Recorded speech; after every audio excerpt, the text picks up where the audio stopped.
Denise Carter grabbed the 8-year-old girl by her braids and dragged her toward the back door. "You want to eat? You dare ask me for food again?" She flung open the door, shoving the child into the freezing December night. Zaria stumbled barefoot into the snow, wearing nothing but a thin nightgown. The temperature was 10 degrees below zero. "Please, Aunt Denise, it's so cold. Please let me in." Denise slammed the door and locked it. She walked to the window, crossed her arms, and watched with cold satisfaction as her niece's dark skin turned gray, as ice crystals formed in her braided hair, as the child pounded weakly on the glass, screaming for mercy. Then headlights swept across the driveway. A black Mercedes. Denise's blood ran cold. Before we continue this incredible story, please subscribe to our channel and follow Zaria's journey to the very end. Comment below with the city you're watching from, so I can see how far this story has traveled. Marcus Williams killed the engine of his Mercedes and sat in silence for a moment. 6 weeks in Silicon Valley. 6 weeks of 18-hour days, conference calls, and negotiations. 6 weeks away from his children. But the deal was done. $800 million. His company's biggest acquisition yet. He reached for the door handle, already imagining Zaria running into his arms, already hearing Jalen's excited squeals of, "Daddy! Daddy!" Then he heard something else. A scream. High-pitched, desperate, terrified. "Please, it's so cold. Let me in." Marcus's heart stopped. He knew that voice. He'd know it anywhere. Zaria. He threw open the car door and ran toward the sound, his Italian leather shoes slipping on ice, his breath forming clouds in the brutal Minnesota winter air. What he saw made his legs nearly give out beneath him. His daughter, his 8-year-old baby girl, standing barefoot in the snow, wearing nothing but a thin white nightgown. Her small fists were pounding against the locked back door. Her dark skin had turned an ashy gray. Her lips were purple. Ice crystals clung to her braided hair. Her entire body shook so violently that her teeth chattered like castanets. Zaria! Her head whipped toward him. Her eyes, those beautiful brown eyes that looked exactly like her mother's, were wild with terror and sudden, desperate hope. "Daddy!" she cried, her voice cracking. "Daddy, help me!"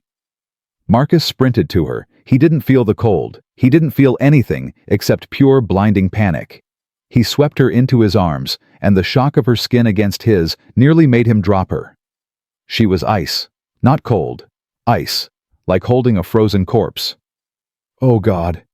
Oh my God. Zaria, baby, I'm here. Daddy's here." She couldn't speak anymore.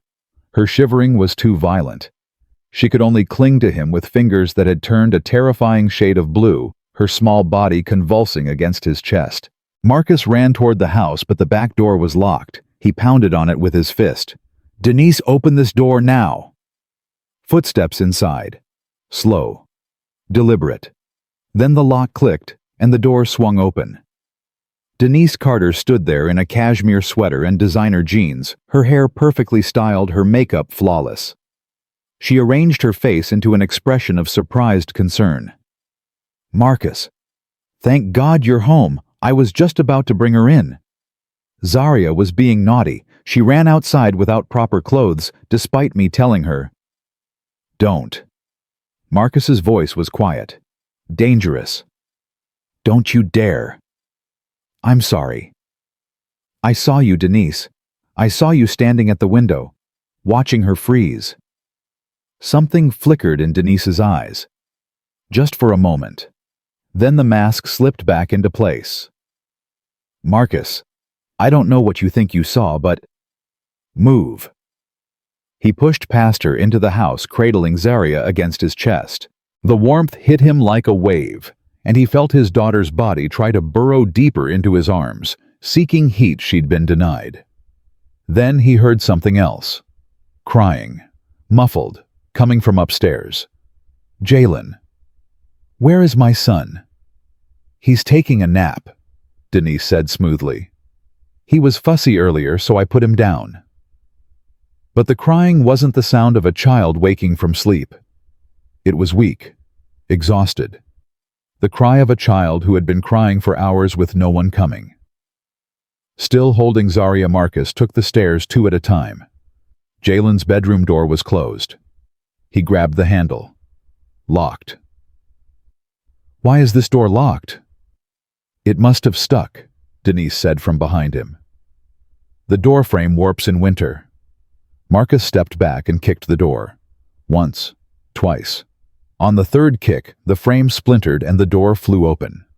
The cold hit him first. Jalen's window was wide open. Snow had blown in, covering the floor, the dresser, the edge of the bed. The room was barely warmer than outside. And on the bed, huddled under a single thin blanket, was his 3-year-old son. Jalen wore only a diaper. His little brown body was covered in goosebumps. His lips were blue like his sister's. He was crying, but weakly, too cold and exhausted to make much sound anymore.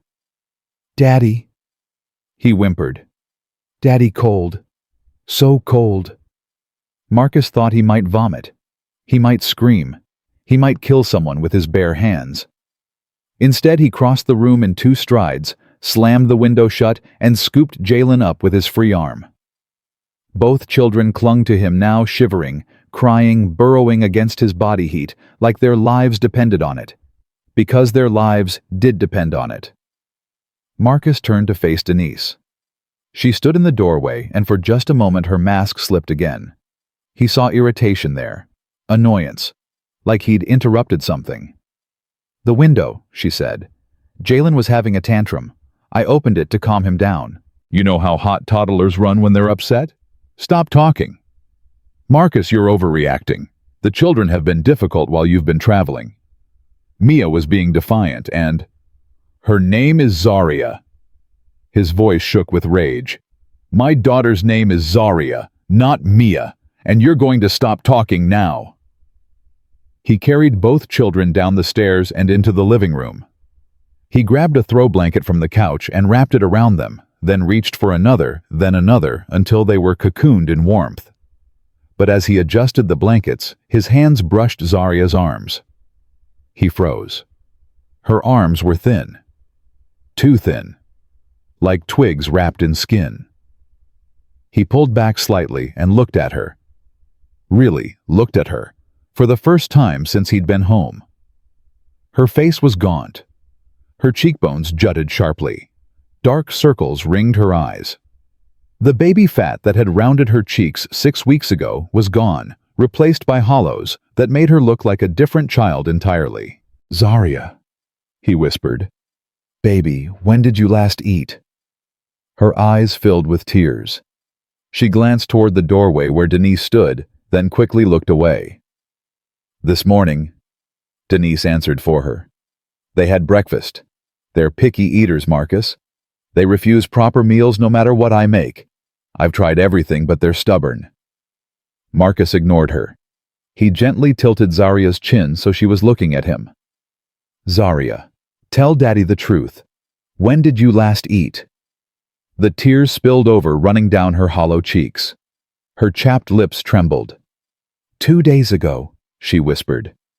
"A piece of bread. Jalen got the crackers because he's little, and he cries more." 2 days. His children hadn't eaten in 2 days. Marcus's vision went red at the edges. His hands shook, but not from cold. From rage so pure and hot, it felt like it might consume him entirely. He looked at Jalen, examining him now with horrified new eyes. The toddler's ribs were visible through his skin. His stomach was distended not from fullness, but from emptiness. The signs of malnutrition Marcus had only ever seen in charity advertisements were written all over his baby boy's body. "Get out." The words came out calm. Too calm. Denise laughed nervously. "Marcus, don't be ridiculous. I'm family. I've been sacrificing everything to care for your children while you're never here. You can't just... Get out of my house before I kill you." He meant it. In that moment, looking at his starving frozen children, Marcus Williams, Harvard graduate tech billionaire man, who settled disputes through lawyers and negotiations, wanted to wrap his hands around Denise Carter's throat and squeeze until she stopped breathing. Denise saw it. Her face went pale. "You're making a mistake," she hissed. "You have no idea how difficult these children are, how ungrateful, how exhausting. I've done everything for them and this is the thanks I get. Fine. Deal with them yourself." She grabbed her purse from the hallway table, shoved her feet into designer boots, and stormed out the front door. Marcus heard her car start, heard the engine rev, heard the tires squeal as she fled.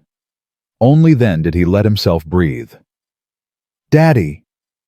Zaria's voice was small, scared. "Yes, baby." "Is she coming back?" "No." Marcus pulled both children closer. "She's never coming back. I promise you that." "She said..." Zaria's voice dropped to a whisper. "She said if we told you anything, she'd make Jalen disappear. She said she'd send him somewhere we'd never find him.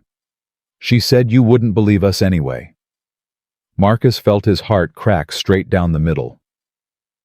"I believe you, Zaria. I will always believe you. And no one is ever taking either of you anywhere. Do you understand me?" She nodded, but her eyes were still full of doubt, full of fear. Whatever had happened in the past 6 weeks had taught her not to trust. "Daddy," Jalen mumbled against his chest. "Hungry, so hungry." Marcus carried both children to the kitchen. He opened the refrigerator and found it nearly empty. Some condiments, a carton of eggs, a block of cheese. Nothing suitable for children who'd been starved for weeks. The pantry was worse. Crackers, some rice, a few cans of soup, and a locked cabinet that Zaria's eyes flickered to, then quickly away from. "What's in there?" "Aunt Denise's food," Zaria whispered. "She said we couldn't touch it. She said if we did, she'd leave us outside all night." Marcus found a key ring in a drawer and tried keys until one fit. Inside the locked cabinet boxes of cookies, bags of chips, pasta cereals, all the foods children loved. All kept locked away from starving children. He'd sent Denise $8,000 a month for household expenses. He'd trusted her completely, his wife's sister, family. He'd been so blind. Marcus made peanut butter sandwiches with shaking hands, while both children sat wrapped in blankets, watching him with huge, disbelieving eyes. When he set the plates in front of them, they didn't move. "It's okay," he said gently. "You can eat. There's plenty more." Zaria looked at him, then at the sandwich, then back at him. "Promise." "I promise, baby. Eat as much as you want." They fell on the food like animals. Not children eating dinner animals who'd been starving. They barely chewed. They barely breathed. They stuffed food into their mouths with both hands, crumbs falling everywhere, desperate to get as much into their stomachs as possible before it was taken away. Marcus had to turn away. He couldn't watch. He couldn't stop the tears streaming down his face. This is what Denise had done to his children. This is what had been happening while he'd been in conference rooms and luxury hotels, closing deals, making millions. When the sandwiches were gone, both children looked at him with hope and fear. "More?" Zaria asked quietly. "Or is that bad?" "You can have more. I'm going to make more. And then we're going to the hospital." Zaria's eyes went wide with terror. "No. Daddy, no. Please don't send us away." "Send you?" Marcus's heart shattered again. "Baby, no. I'm not sending you anywhere. But you're both very cold and very hungry, and I need doctors to make sure you're okay. I'm coming with you. I'm not leaving you. Ever again." He made more sandwiches. He heated up soup. He found apple juice and poured small glasses, remembering something about not overwhelming starving stomachs. While they ate slower now, still hungry, but no longer desperate, he called 911. "I need an ambulance. My children are suffering from hypothermia and possibly malnutrition. They've been abused by their caregiver." He gave the address. The dispatcher said paramedics were on their way. Then Marcus did something he should have done 6 weeks ago. He sat down next to his children, pulled them both onto his lap, and held them close. "I'm sorry," he whispered. "I'm so sorry I left you. I'm so sorry I didn't come home sooner. I should have been here. I should have protected you." "It's okay, Daddy," Zaria said. Her voice was tired, so tired. "You didn't know. I should have known. I should have seen something in the video calls. I should have—" "She made us practice." Zaria's voice dropped to a whisper. "Before you called, she'd clean us up and give us a little food and warm us up. Then she'd stand behind the tablet where you couldn't see her. She'd make faces, mean faces. She'd mouth words." "What words?" Zaria's lip trembled. "Smile, or Lucas dies. Say you're happy, or I'll hurt him worse." Marcus closed his eyes. He remembered those video calls. Remembered thinking Zaria seemed subdued, quieter than usual. He'd assumed she was sad about missing him. He'd assumed she was processing grief over her mother. He hadn't assumed she was being threatened, being tortured, being starved and frozen while forced to smile and lie. "Daddy.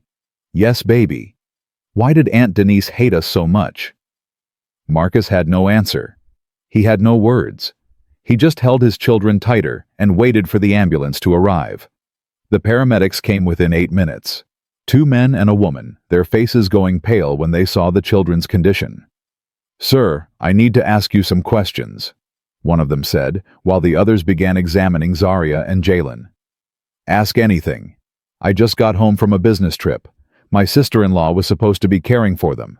I found my daughter standing barefoot in the snow, and my son locked in a freezing room." The paramedic's jaw tightened. "We're going to need to transport both children immediately. The little girl's fingers and toes show signs of frostbite. The boy is showing signs of hypothermia and possible pneumonia. They're both severely underweight." "I know." Marcus's voice cracked. "I know. Just help them, please." "Sir, this will need to be reported to the police and Child Protective Services." "I want it reported. I want everyone to know what she did to them." In the ambulance, Marcus held Jalen while a paramedic worked on Zaria. Both children kept reaching for each other, panicking when they couldn't touch. "It's okay," Marcus kept saying. "You're together. We're all together. No one is going to separate us." At Hennepin County Medical Center, doctors swarmed them the moment they came through the emergency room doors. Someone tried to take Jalen from Marcus's arms. "No!" Jalen screamed. "No, Daddy, don't let them take me." "I'm right here, buddy. I'm not going anywhere. The doctors need to check you, but I'm staying right here." They wheeled both children into examination rooms, Marcus jogging alongside, refusing to leave.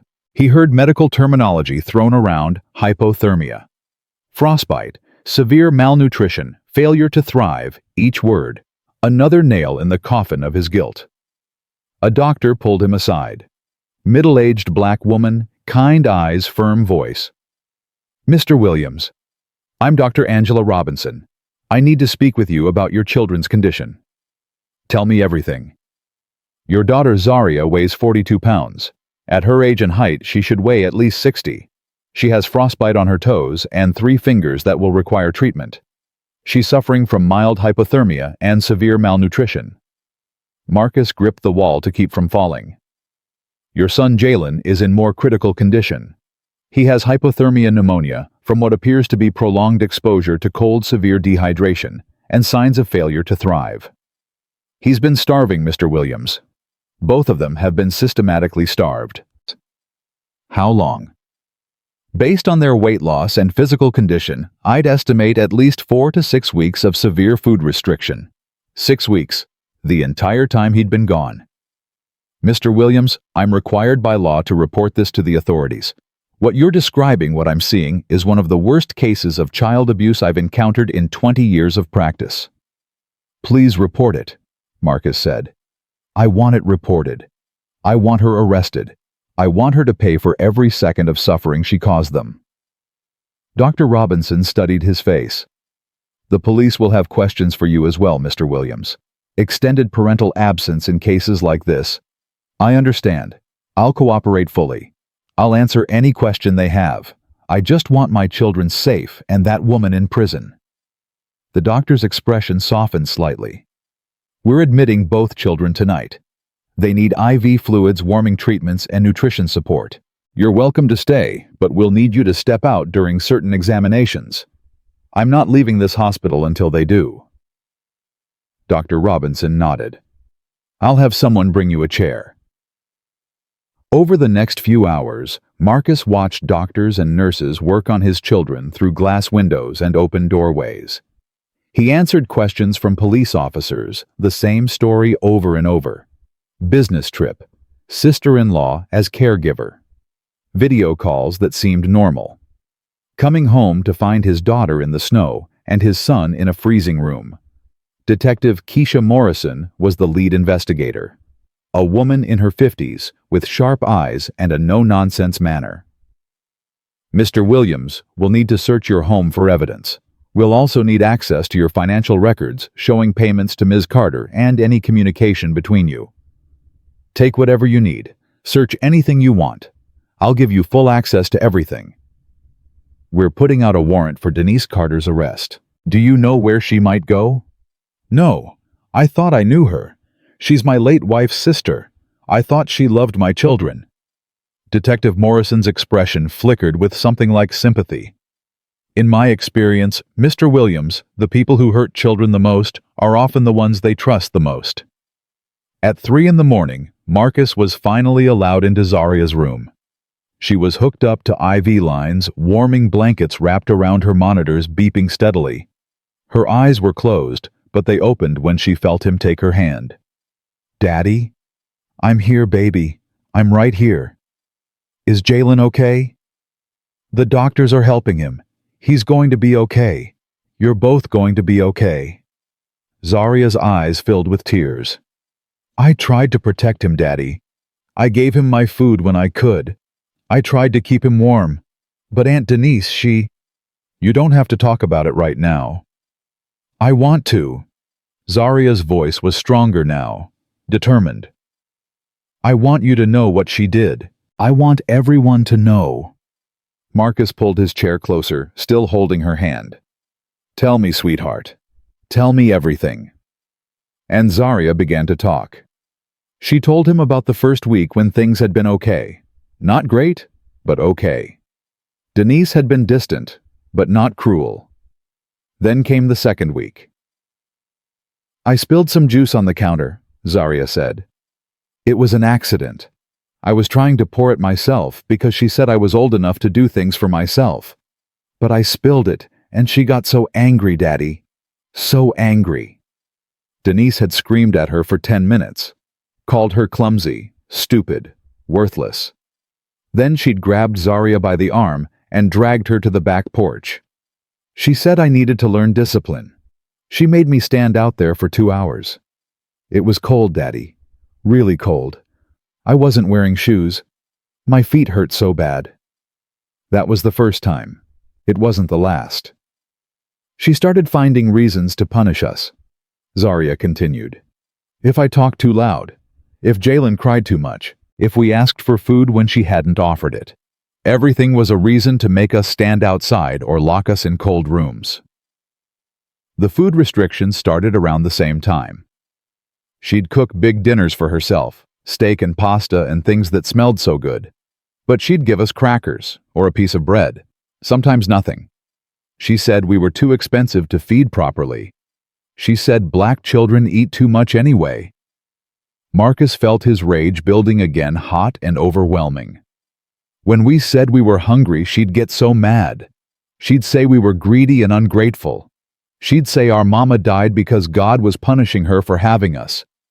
She said we were cursed children who didn't deserve food or warmth or love.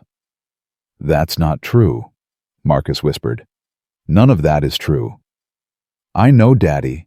I know now. But when you're cold and hungry and scared, you start to believe things.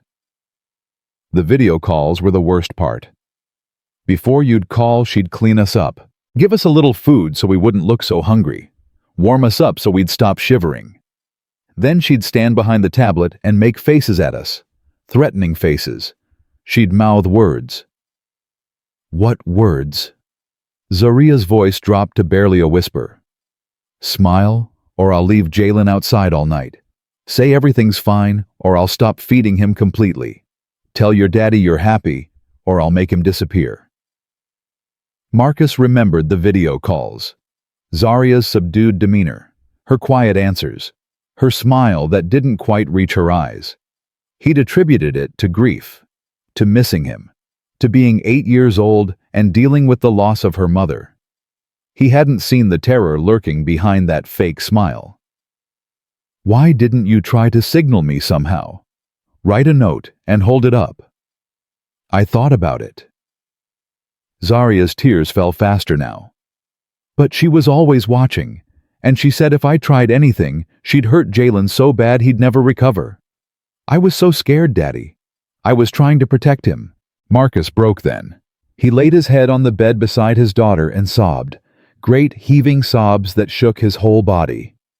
I'm sorry, he kept saying. I'm so sorry. I should have seen it. I should have been here. I failed you.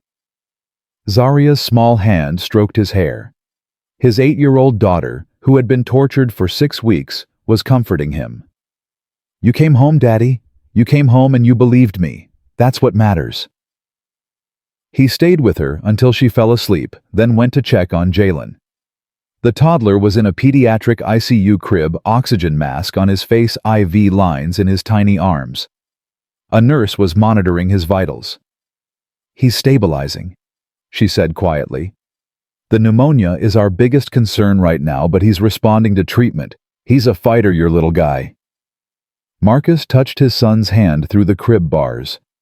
Jalen stirred, but didn't wake. I'm here, buddy, Marcus whispered. Daddy's here, and I'm never leaving you again. He spent the rest of the night moving between his children's rooms, unable to sleep, unable to stop thinking about everything they'd suffered while he'd been negotiating stock options and integration timelines. At 7 in the morning, his phone rang. Detective Morrison. Mr. Williams, we've arrested Denise Carter. She was pulled over trying to cross into Wisconsin. She had a suitcase full of cash and designer items in her trunk. Cash from where? We're still investigating, but based on preliminary review of the financial records you provided, it appears she's been systematically embezzling from the household account you set up. We're talking potentially hundreds of thousands of dollars over the past 18 months. 18 months. Since Jasmine's death. Mr. Williams, I need to ask you some difficult questions about your late wife. What kind of questions? Ms. Carter was your wife's sister. She volunteered to help with the children after your wife's death. Did your wife ever express any concerns about her sister? Any conflicts between them? Marcus thought back. Jasmine had loved her little sister, had always defended her, but there had been moments.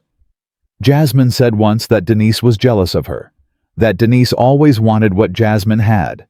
I didn't think much of it at the time. Jealous of what specifically? Everything. Jasmine's career, her family, me. Did Denise ever express romantic interest in you, Mr. Williams? The question caught him off guard. No, I mean not directly, but after Jasmine died, she was very attentive, very helpful.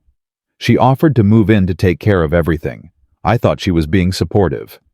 And you never questioned why she was so eager to take over your wife's life. Marcus felt sick. I was grieving. I was working. I wasn't thinking clearly. I'm not accusing you of anything, Mr. Williams. I'm trying to build a profile. Denise Carter's actions suggest this wasn't just about money or cruelty for its own sake. This was targeted, deliberate. She was systematically destroying the children your late wife loved more than anything. The implication hung in the air. Denise hadn't just been abusing his children. She'd been trying to erase Jasmine's legacy, to hurt the parts of Jasmine that remained in the world. She hated my wife, Marcus whispered. She hated her own sister. That's what we're beginning to believe, yes. The investigation is ongoing. I'll keep you informed. Marcus hung up and stared at the wall. Jasmine's face smiled at him from his phone's lock screen. Beautiful, loving, trusting. She'd trusted her sister. She'd probably put Denise in her will as a guardian option. She'd probably thought if anything happened to her that Denise would step up and love her children. Instead, Denise had tortured them. "I'm sorry, Jasmine," Marcus whispered to the photo. "I'm so sorry I let her do this to our babies. But I promise you I will make this right. I will protect them, and I will make sure your sister pays for every single thing she did." A nurse approached him. "Mr. Williams, your daughter is awake and asking for you." Marcus took one last look at Jasmine's photo, then slid his phone into his pocket and walked toward Zaria's room. The real fight was just beginning. Zaria was sitting up in her hospital bed when Marcus walked in. The color had returned to her cheeks slightly, but she still looked like a ghost of the vibrant little girl he'd left 6 weeks ago. Her eyes tracked him across the room with an intensity that broke his heart. "Daddy, where's Jalen? I need to see him. He's sleeping, baby. The doctors are taking good care of him. But I need to see him." Her voice cracked. "I always check on him. Every morning. Every night. I have to make sure he's okay." Marcus sat on the edge of her bed and took her hands in his. "You don't have to do that anymore, Zaria. That's my job now. You're not responsible for protecting Jalen. You're 8 years old. You should never have had to be responsible for him." Tears spilled down Zaria's cheeks. "But what if something happens to him and I'm not there? What if he gets cold again? What if someone forgets to feed him?" "I won't forget. I promise you, I will never forget." A knock at the door interrupted them. Detective Morrison stood in the doorway with a woman Marcus didn't recognize. "Mr. Williams, this is Patricia Williams from Child Protective Services. She needs to speak with you and conduct an evaluation." Marcus felt his stomach drop. An evaluation of what? Patricia stepped forward. She was a heavy-set woman in her 40s with kind eyes, but a firm set to her jaw. "Mr. Williams, in cases of severe child abuse, we're required to evaluate all caregivers, including parents." "You think I did this?" "I don't think anything yet. That's why I'm here, to determine the facts." Marcus wanted to scream. He wanted to throw something. His children had been tortured, and now he was being investigated too. But he took a breath. He understood. He'd been absent for 6 weeks. He'd left his children with their abuser. Of course, CPS needed to investigate him. "Ask me anything," he said. "I have nothing to hide." Patricia pulled up a chair. "Mr. Williams, how long was your business trip?" 6 weeks. "And in that time, how often did you communicate with your children?" "Video calls every 3 or 4 days, sometimes more." "Did you notice anything concerning during those calls?" Marcus closed his eyes. The guilt washed over him fresh. "Zaria seemed quieter than usual. I thought she was just missing me, missing her mother. I didn't see—" "Daddy, it's not your fault," Zaria said quietly. "She made us practice. She made us lie." Patricia turned to Zaria with a gentle expression. "Sweetheart, can you tell me what you mean by that?" Zaria looked at Marcus. He nodded. "Tell her everything, baby. It's okay." Over the next hour, Zaria told her story again. Each detail felt like a knife in Marcus's chest. The food deprivation, the cold exposure, the threats against Jalen, the forced smiles during video calls.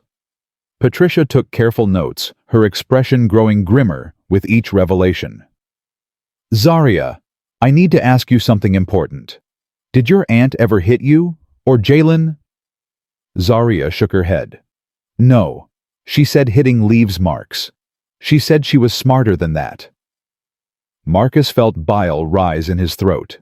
Denise had been calculated, deliberate. She'd chosen methods of torture that wouldn't leave visible evidence.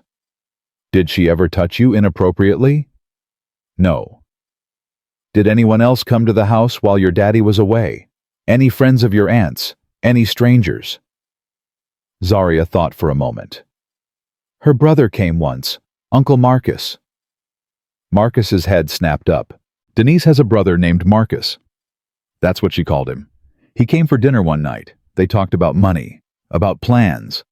I wasn't supposed to hear, but I was hiding in the hallway because I was so hungry and I could smell the food they were cooking. Detective Morrison stepped forward. Zaria, what did they say about money? Aunt Denise said something about Daddy being gone so much that no one would notice. Uncle Marcus laughed and said they were going to be rich. Then Aunt Denise said the hardest part was dealing with us. She called us the problem. She said once Daddy got tired of us, everything would be easier. Marcus stood up abruptly, nearly knocking over his chair. She was planning this. She was planning to steal from me and get rid of my children. Detective Morrison held up a hand. We don't know that for certain yet, but I'm going to need to find this brother. Zaria. Do you remember what he looked like? Tall, really big. He had tattoos on his arms. He scared me. Did you hear his last name? Carter. Same as Aunt Denise, Marcus Carter. Detective Morrison was already on her phone, stepping out of the room to make calls. Patricia Williams finished her notes and looked at Marcus with an expression that had softened considerably. Mr. Williams, based on my initial evaluation, I don't see any evidence that you were aware of or complicit in the abuse. However, I'll be recommending continued monitoring and follow-up visits until both children are fully recovered. Whatever you need, I just want my children safe. I'm also recommending that you seek family therapy as soon as possible. What these children have experienced, the trauma doesn't end when the physical injuries heal. I know, I'll do whatever it takes. Patricia stood to leave, then paused at the door. Mr. Williams, for what it's worth, your daughter clearly loves you very much. And she clearly believes you're going to protect her now. Don't let her down. I won't. 3 days passed. Both children remained hospitalized while doctors monitored their recovery. Jalen's pneumonia responded to antibiotics, and his small body slowly began to regain warmth and strength. Zaria's frostbite was treated successfully, though the doctors warned there might be permanent nerve damage in her toes. Marcus never left the hospital. He slept in chairs, ate cafeteria food, and split his time between his children's rooms. His phone rang constantly, board members, partners, investors, all wanting to know when he'd return to work. He ignored them all. On the 4th day, Detective Morrison arrived with news. We found some things, Mr. Williams. Things you need to see. She led him to a private conference room where evidence photos were spread across a table. Marcus's stomach churned as he looked at them. This is what we found in your home. Photos of Zaria's bedroom with the broken plastic-covered window. Photos of Jalen's room with snow on the floor. Photos of the nearly empty refrigerator and the locked pantry full of food. We also found this. Detective Morrison slid a small notebook across the table. Pink cover. Unicorn stickers. Zaria's handwriting on the front private. Keep out. It's your daughter's diary. She hid it inside a stuffed bear her mother gave her. One of our forensic specialists found it. Marcus's hands shook as he opened the notebook. Day 1 of Daddy being gone. I miss him already. Aunt Denise made us macaroni for dinner. It was okay. Jalen cried at bedtime because he wanted Daddy to sing to him. Day 5.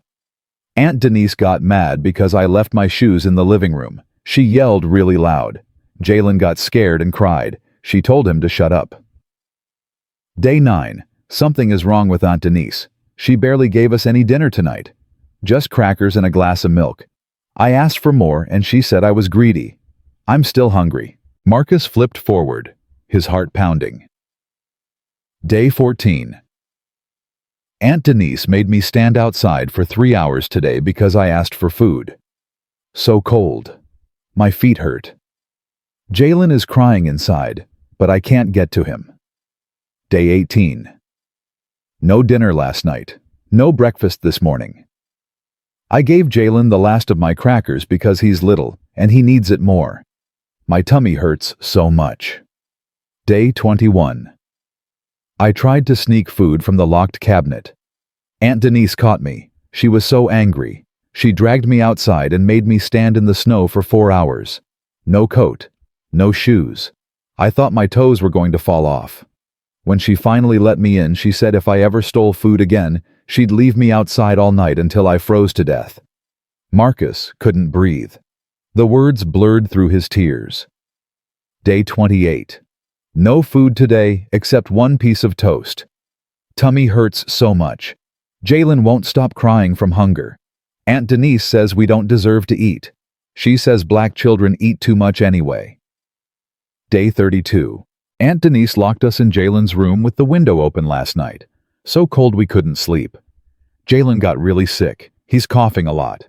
I tried to keep him warm with my body, but I was shivering too much. I'm scared he might die. Day 35. I prayed to Mama last night.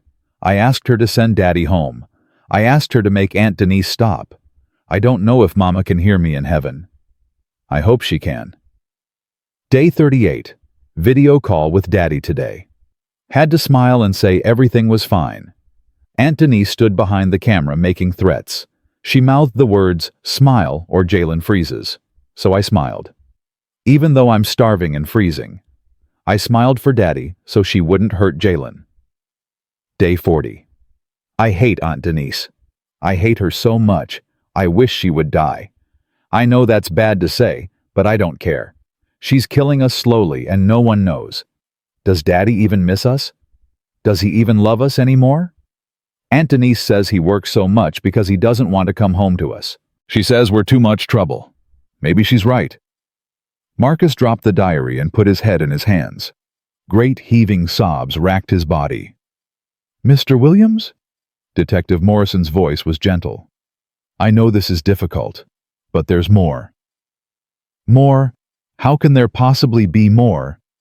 "We executed a forensic examination of Denise Carter's laptop.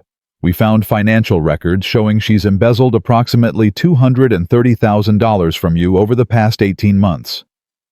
Marcus lifted his head. $230,000. The monthly household funds you provided were being diverted to her personal accounts.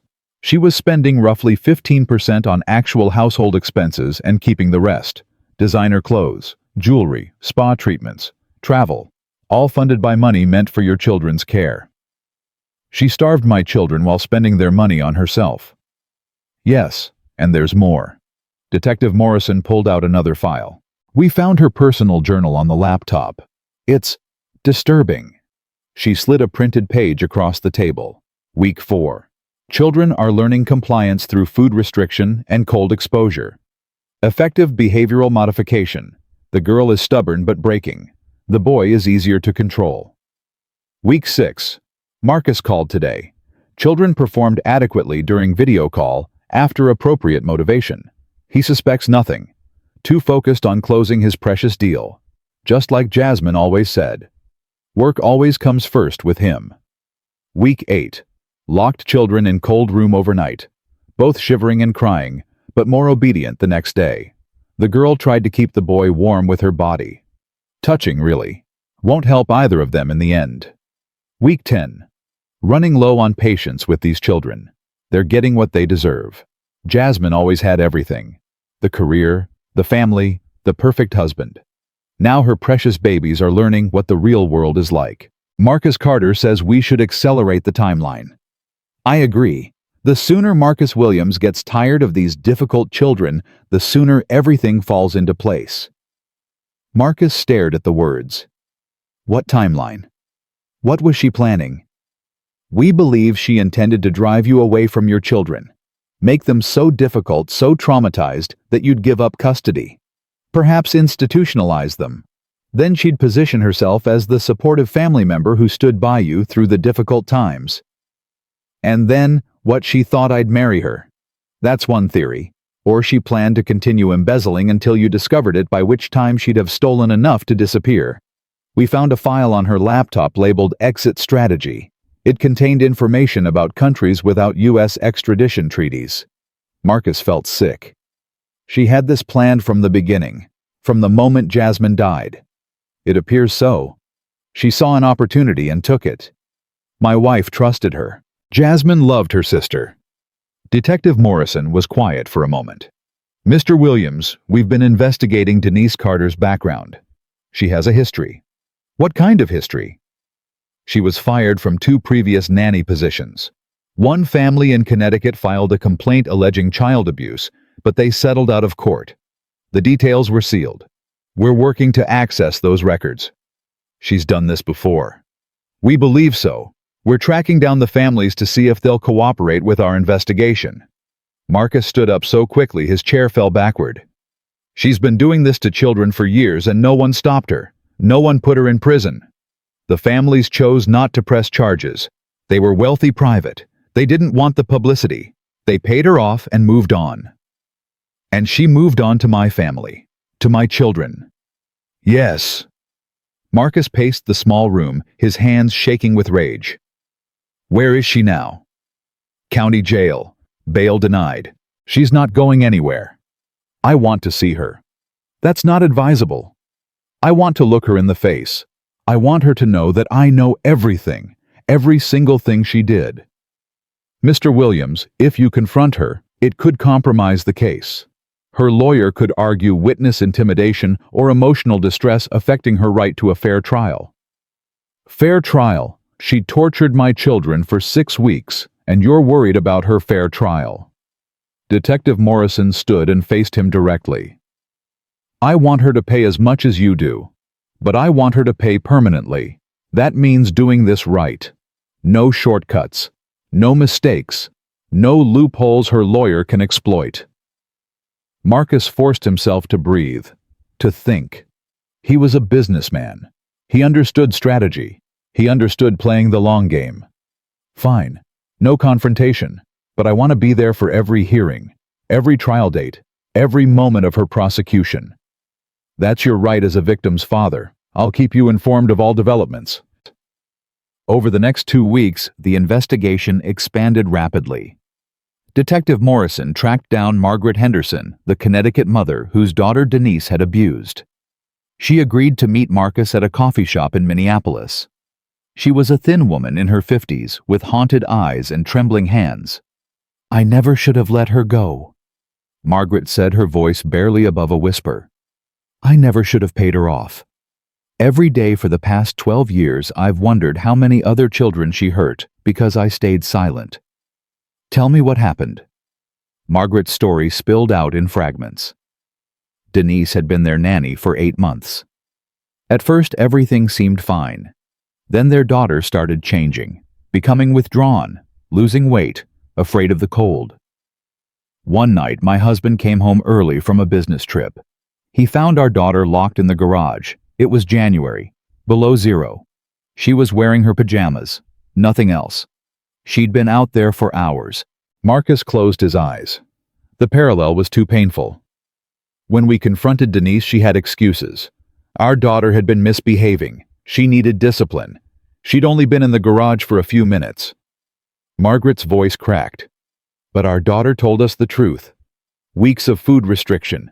Cold exposure as punishment. Threats. Why didn't you press charges? We were scared.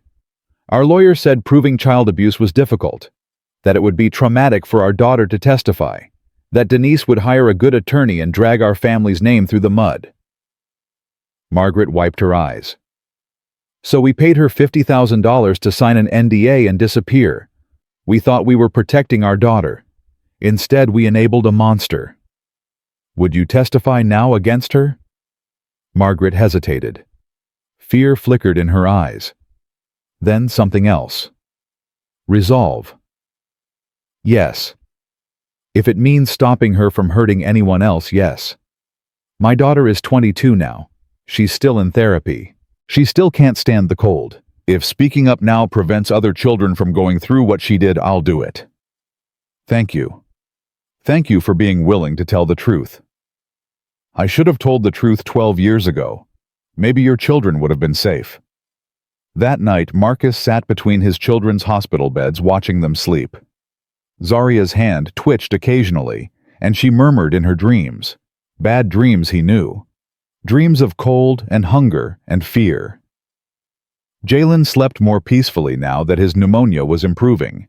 His little chest rose and fell steadily, and some color had returned to his cheeks. Marcus's phone buzzed. A text from his attorney, David Chen. Forensic accountant finished review. Denise embezzled $234,000 total. Also found communications with her brother Marcus Carter. They were planning something bigger. Call me. Marcus stepped into the hallway and dialed David's number. What do you mean something bigger? The forensic team recovered deleted emails between Denise and her brother. They reference a final phase that would happen once you got tired of the kids or gave up custody. There's mention of life insurance policies. Marcus's blood ran cold. Life insurance on who? You, Marcus. Denise took out a $2 million life insurance policy on you 8 months ago. She listed herself as the beneficiary. She was going to kill me. We don't know for certain, but combined with everything else, it's a possibility the police are taking seriously. Marcus leaned against the wall, his legs weak. She wasn't just torturing my children. She was planning to murder me and take everything. That's what it looks like. Detective Morrison is adding conspiracy to commit murder to the charges. She's coordinating with the FBI now because Denise was planning to flee to a foreign country. Marcus hung up and stared at the ceiling. Denise Carter had infiltrated his family in their moment of grief. She'd used his trust, his absence, his devotion to work as weapons against him. She'd tortured his children, stolen his money, and planned to kill him. All because she was jealous of her dead sister. Marcus walked back into his children's room and sat down between their beds.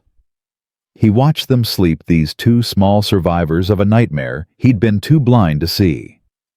I'm going to make this right, he whispered. I'm going to protect you. I'm going to make sure she never hurts anyone ever again. The next morning, Marcus made 2 phone calls. The first was to his board of directors. I'm stepping down as CEO effective immediately. I'll remain as chairman, but I'm delegating all operational responsibilities. My children need me, and I'm not leaving them again. The second call was to Pastor James Thompson at Greater Faith Baptist Church, the congregation Jasmine had loved. Pastor, I need help. My children need help. And I need the community to know what happened so they can protect other children from people like Denise. That Sunday, Pastor Thompson stood before his congregation and told Zaria and Jalen's story. Not in lurid detail, but with enough truth to shake everyone present. These babies were tortured, Pastor Thompson said, by someone their mama trusted. Someone who smiled in their faces while she starved them and froze them and made them believe they were unloved. Brothers and sisters, evil often wears a familiar face. We must be vigilant. We must watch for the signs. We must speak up when something seems wrong, even if we're not sure. The congregation responded with an outpouring of support. Meal trains were organized. Prayer vigils scheduled. Offers of help flooded Marcus's phone. But most importantly, people started talking. Other parents began asking questions. Other children were being watched more carefully. The community was waking up. Marcus received a call from Zaria's teacher, Miss Anderson, 2 days later. Mr. Williams, I need to apologize. I noticed changes in Zaria over the past 6 weeks. Weight loss, withdrawn behavior. She started wearing long sleeves even in warm classrooms. I thought I saw marks on her fingers that looked like frostbite. Why didn't you report it? I mentioned it to Denise at a parent pickup. She said Zaria was going through a difficult phase, that she was acting out because she missed you. She was so convincing, so concerned. I believed her. Miss Anderson's voice broke. I should have trusted my instincts. I should have reported what I saw. You should have, but you're not the only one who missed the signs. I missed them too. I've already reported myself to the principal. I'm going to make sure our school has better protocols for recognizing abuse. This won't happen again, not on my watch. More witnesses came forward in the following days. Neighbors who'd noticed the children looked thin.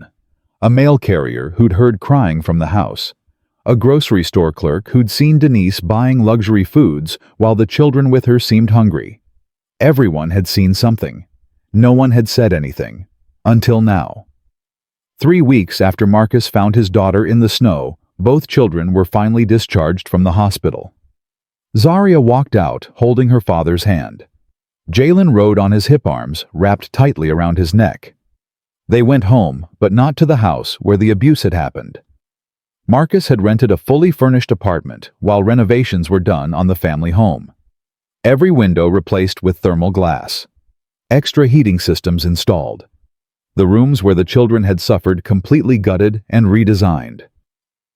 "It won't look the same when we go back," Marcus promised. "It won't feel the same. It will be warm and safe and full of love." "Can we get a dog?" Jalen asked, his first full sentence in weeks. Marcus laughed through his tears. "We can get 2 dogs if you want." That night, Marcus tucked both children into beds with heated blankets and extra pillows. He left nightlights on in both rooms and kept their doors open so they could see each other. "Daddy," Zaria called as he was leaving. "Yes, baby. Are you going to leave again for work?" Marcus walked back to her bed and knelt beside it. "Never again. I promise you. I'm never leaving you again. Work can wait. Nothing is more important than you and Jalen. Nothing. Aunt Denise said you loved work more than us. Aunt Denise lied about everything. I love you more than anything in this world. More than any amount of money. More than any deal. You are everything to me." Zaria reached up and touched his face. "I believe you, Daddy." "Good. Now go to sleep. I'll be right down the hall. If you need anything at all, you come get me." "Okay. Okay." Marcus kissed her forehead and stood to leave. "Daddy." "Yes. I love you. I love you too, baby. More than you'll ever know." He walked to Jalen's room next. The toddler was already half asleep, his thumb in his mouth, his other hand clutching a stuffed elephant. "Good night, buddy. Daddy loves you." "Love you, Daddy," Jalen murmured. Marcus stood in the doorway watching his son drift off to sleep. Safe, warm, fed, loved. This is what mattered. This is what he'd almost lost. He would never take it for granted again. His phone buzzed. Detective Morrison.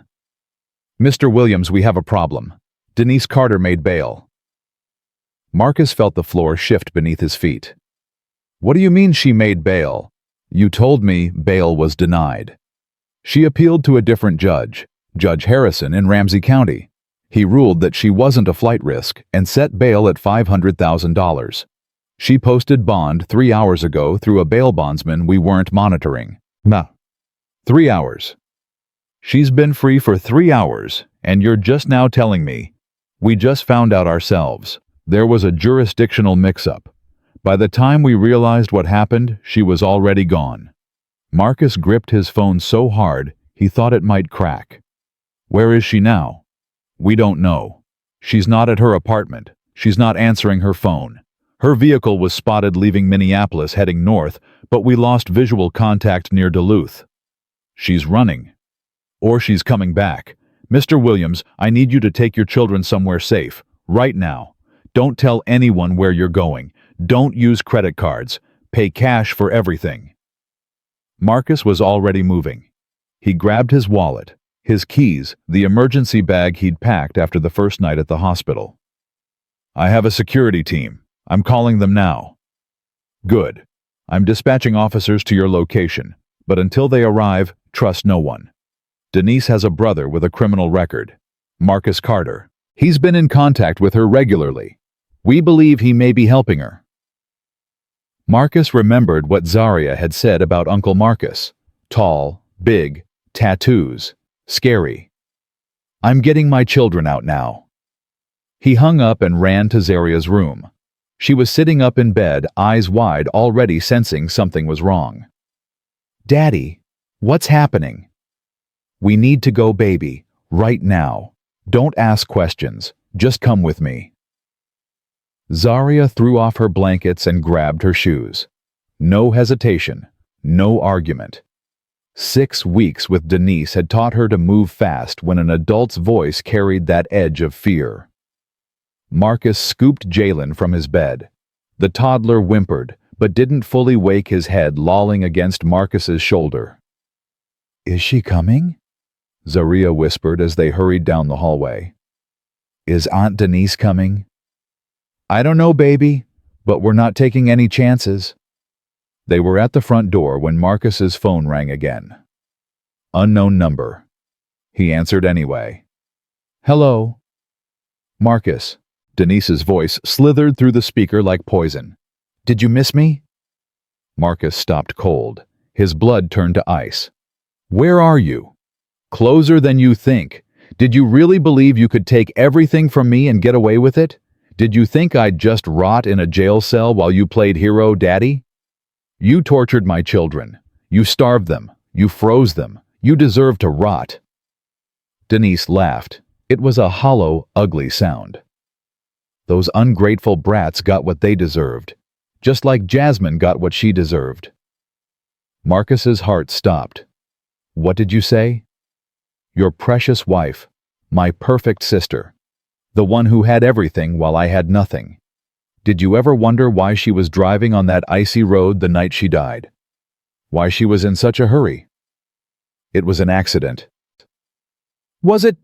Or did someone tell her that her children were in danger, that she needed to come home immediately? Someone who knew she'd drive too fast, take too many risks because her babies needed her." Marcus couldn't breathe. The walls were closing in. "You killed her. You killed Jasmine. I gave her a choice. She chose wrong. Just like you're choosing wrong right now. Those children were supposed to be mine, Marcus. That life was supposed to be mine. Jasmine stole it from me. And now you're trying to steal it again. You're insane. I'm patient. I've been patient for 18 months. Waiting. Planning. And I'm not stopping now." The line went dead. Marcus stood frozen in the doorway, Jalen heavy in his arms, Zaria clutching his shirt. "Daddy." Zaria's voice trembled. "Daddy, you're scaring me." He forced himself to move, to think, to act. "We're leaving right now. We're going somewhere safe." He loaded both children into his car and drove. No destination in mind, just away. Away from the apartment, away from anywhere Denise might know to look. His security team leader, a former Marine named Derek Thompson, called within minutes. "Mr. Williams, I have a 4-man team ready to move. Give me your location, and we'll establish a protective perimeter." "I'm driving north on 35W. I don't have a destination yet." "I have a secure location outside the city, private property with extensive security systems. I can have it ready within the hour. Text me the address. And Derek Denise Carter may have killed my wife. The car accident 18 months ago. It may not have been an accident." Silence on the line. Then, "Understood. I'm contacting Detective Morrison now. We're going to get this woman, Mr. Williams. I promise you that." 2 hours later, Marcus and his children were behind the gates of a private estate 30 miles outside Minneapolis. The property belonged to a client of Derek's security firm, a tech executive who was currently overseas. Armed guards patrolled the perimeter. Motion sensors covered every approach. Cameras monitored every angle. But Marcus couldn't relax. Couldn't stop pacing. Couldn't stop hearing Denise's voice in his head. Did you ever wonder why she was driving on that icy road the night she died? Jasmine had called him that night. He'd been in a meeting. He'd let it go to voicemail. The message was still on his phone. He'd never deleted it. "Marcus, something's wrong. Denise called and said there's been an accident, that the kids are hurt. I'm heading home now. Call me as soon as you get this." He'd listened to that message 1,000 times in the months after Jasmine died. Heard the fear in her voice, the urgency. He'd assumed Denise had been watching the children that night too, that she'd called Jasmine to report an accident because there had been an accident. But there hadn't been. The children had been fine. Denise had lied. She'd created a fake emergency to make Jasmine drive fast on icy roads, to make her reckless, to make her crash. His wife's death wasn't an accident. It was murder. Marcus found himself in the bathroom, vomiting, tears streaming down his face. Jasmine, his beautiful Jasmine. murdered by her own sister. And he'd invited the murderer into his home, trusted her with his children, left her alone with them for 6 weeks while he closed a business deal. "Daddy?" He wiped his face and opened the bathroom door. Zaria stood there in her pajamas, looking small and scared. "I heard you crying. Are you okay?" Marcus knelt down and pulled her into his arms. "I'm going to be okay, baby. We're all going to be okay." "Is it about Mama?" He pulled back and looked at her. "What do you mean?" "Aunt Denise used to talk about Mama sometimes, late at night when she thought I was asleep. She'd say things." "What things?" Zaria's eyes filled with tears. "She said Mama deserved what she got. She said Mama was a thief who stole her life. She said when Mama died it was justice." Marcus hugged his daughter tighter, hiding his face so she wouldn't see him crying. "Daddy, did Aunt Denise hurt Mama too?" He couldn't lie to her, not after everything. "I think she might have baby. The police are going to find out for sure." "If she hurt Mama, will she go to prison forever?" "Yes. If she hurt Mama, she'll never get out." "Good." Zaria's voice was hard, older than her 8 years. "I hope she stays there until she dies." 3 days passed without incident. The children began to relax slightly, though Zaria still checked every window before bed, and Jalen still woke crying from nightmares. Marcus was on a video call with Detective Morrison when everything changed. "We've been analyzing phone records," Morrison said. "Denise called Jasmine that night claiming there was an emergency with the children. Jasmine was 40 miles away at a work event. She drove back in dangerous conditions because she believed her children were in danger. So it was murder. We're classifying it as suspicious death pending further investigation. But yes, Mr. Williams, based on the evidence, your wife's accident was likely engineered by Denise Carter. Can you charge her? It's complicated. We need more evidence, but we're working on it." Marcus's phone buzzed. A text from Derek. "Perimeter breach. East fence. Armed intruder. Get to the panic room now." Marcus grabbed both children and ran. "Daddy, what's happening?" Zaria screamed. "Don't talk, just run." The panic room was in the basement. Reinforced steel door. Biometric lock. Enough supplies for 3 days. Marcus had memorized the location the moment they arrived. He punched in the code, pressed his thumb to the scanner, and shoved both children inside. He was about to follow when he heard gunshots outside. Then screaming. Then Derek's voice on the radio. "Multiple hostiles. We need backup. They're heading for the main house." Marcus looked at his children huddled together in the panic room, terrified, trembling. "Stay here," he said. "Lock the door behind me. Don't open it for anyone except me, no matter what you hear. Understand?" "Daddy, no." Zaria grabbed his arm. "Don't leave us. Please." "I have to help protect us, baby. I'll be right back. I promise." "That's what you said before you left for your trip? You promised you'd be back soon, and you were gone for 6 weeks. Marcus knelt and took her face in his hands. "This is different. I'm not leaving you. I'm protecting you.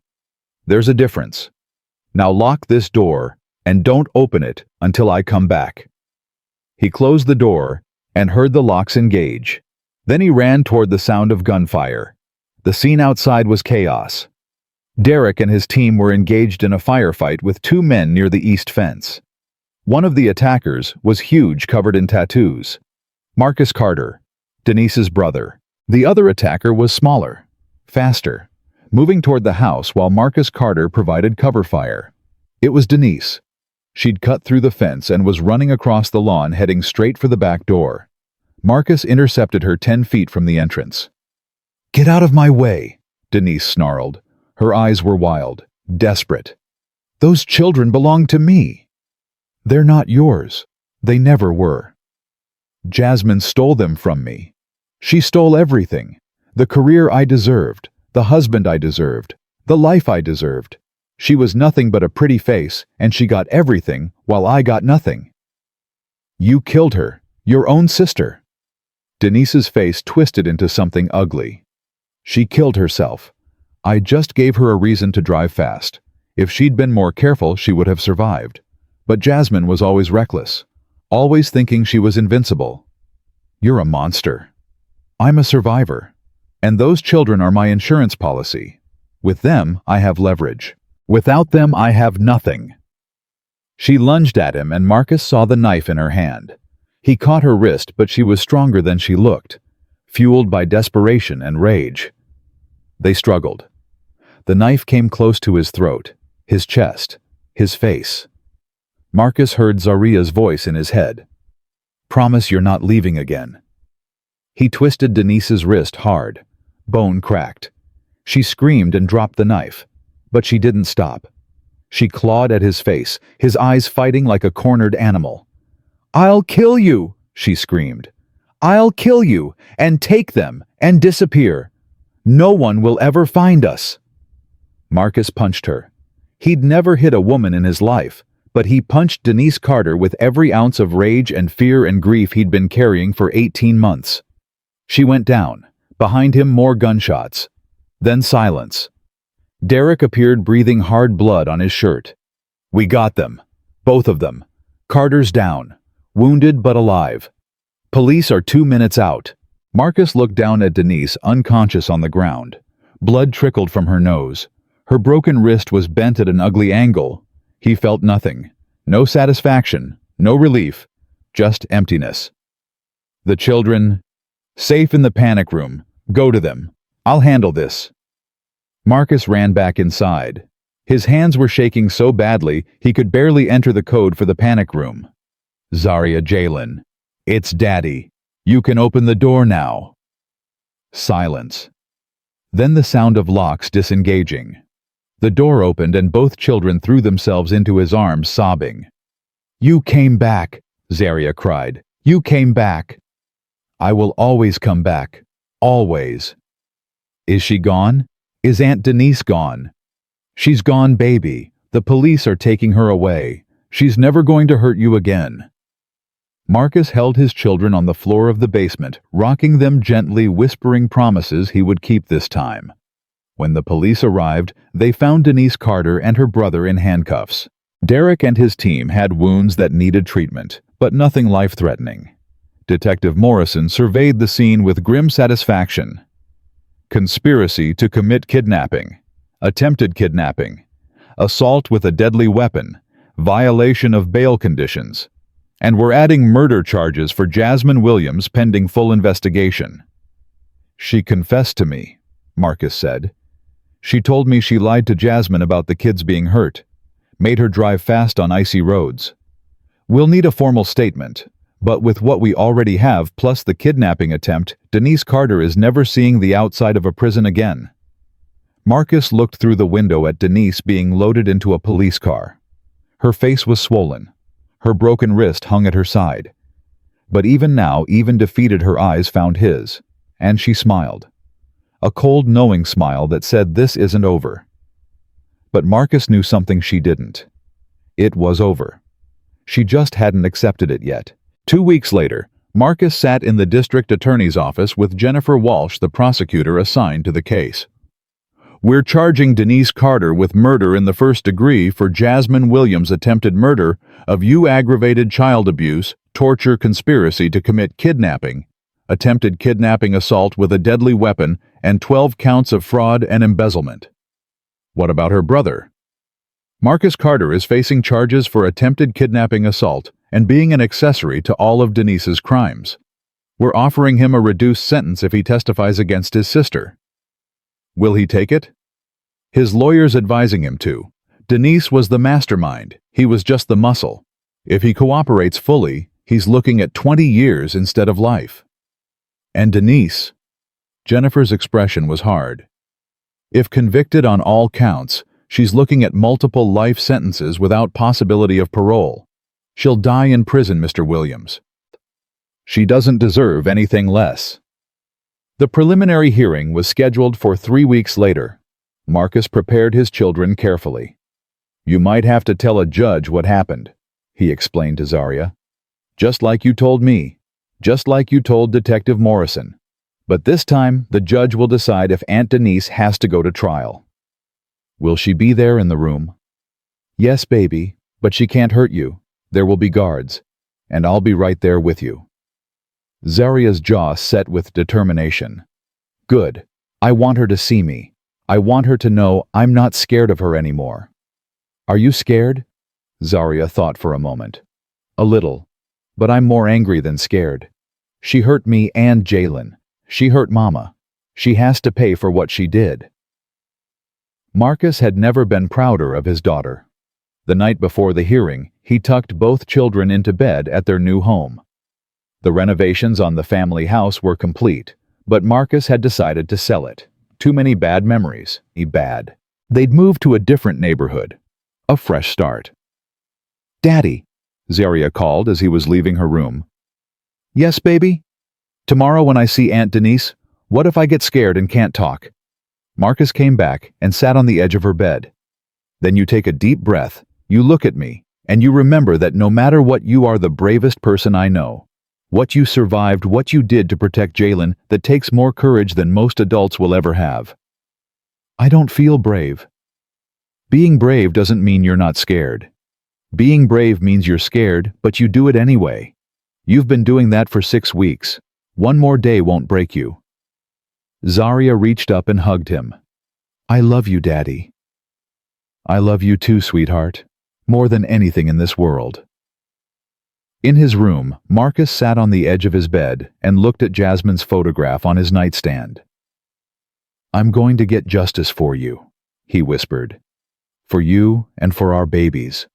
I should have protected you. I should have seen what Denise really was, but I'm going to make this right. I promise. He fell asleep with the photograph clutched in his hand. The next morning, Marcus dressed in his best suit and helped Zaria choose an outfit that made her feel confident. Jalen would stay home with a trusted caregiver. He was too young to testify. At the courthouse, reporters swarmed. The case had become national news.